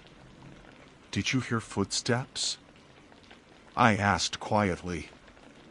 His head snapped toward me. That was answer enough. He swallowed hard, the muscles in his jaw tightening. You heard them too. I didn't want to confirm it aloud, but the silence between us did it for me. He ran a shaky hand through his hair, the wind tugging at the edges of his jacket. They follow uphill, he said, his voice barely a thread. Always uphill. There was an explanation for everything. I hadn't forgotten that. Echoes, falling rock, delayed cascades, the illusion of cadence created by uneven terrain. But hearing it from someone else unsettled me in a way the sounds alone hadn't. He wasn't making up a story, he was repeating something he believed with absolute certainty. They're not footsteps, I said, more for myself than for him. It's the slope. The rock layers shift. The screech carries sound. It's a person, he interrupted, I steady now in a way that was somehow worse. Someone's been ahead of me all morning. Every time I get close, they move. Every time I stop, they stop. I felt a chill thread down my spine even though the sun was warm on my face. Did you see them? I asked. He shook his head. Just heard them. Heavy. Slow. The same exact rhythm I'd noticed. He lifted one hand and pointed toward the next rise in the trail, the ridge that led toward the summit route. They went up there. I didn't want to follow. He paused. But you were behind me. I thought maybe it was you. The logic fit. If he'd been further up the trail, he might have heard me climbing. He might have mistaken the delayed sound of my footsteps hitting pockets of loose rock for someone tailing him. A perfectly rational explanation. Look, I said, trying to ease both our nerves. We probably scared each other without realizing it. I might have sounded closer because of the terrain.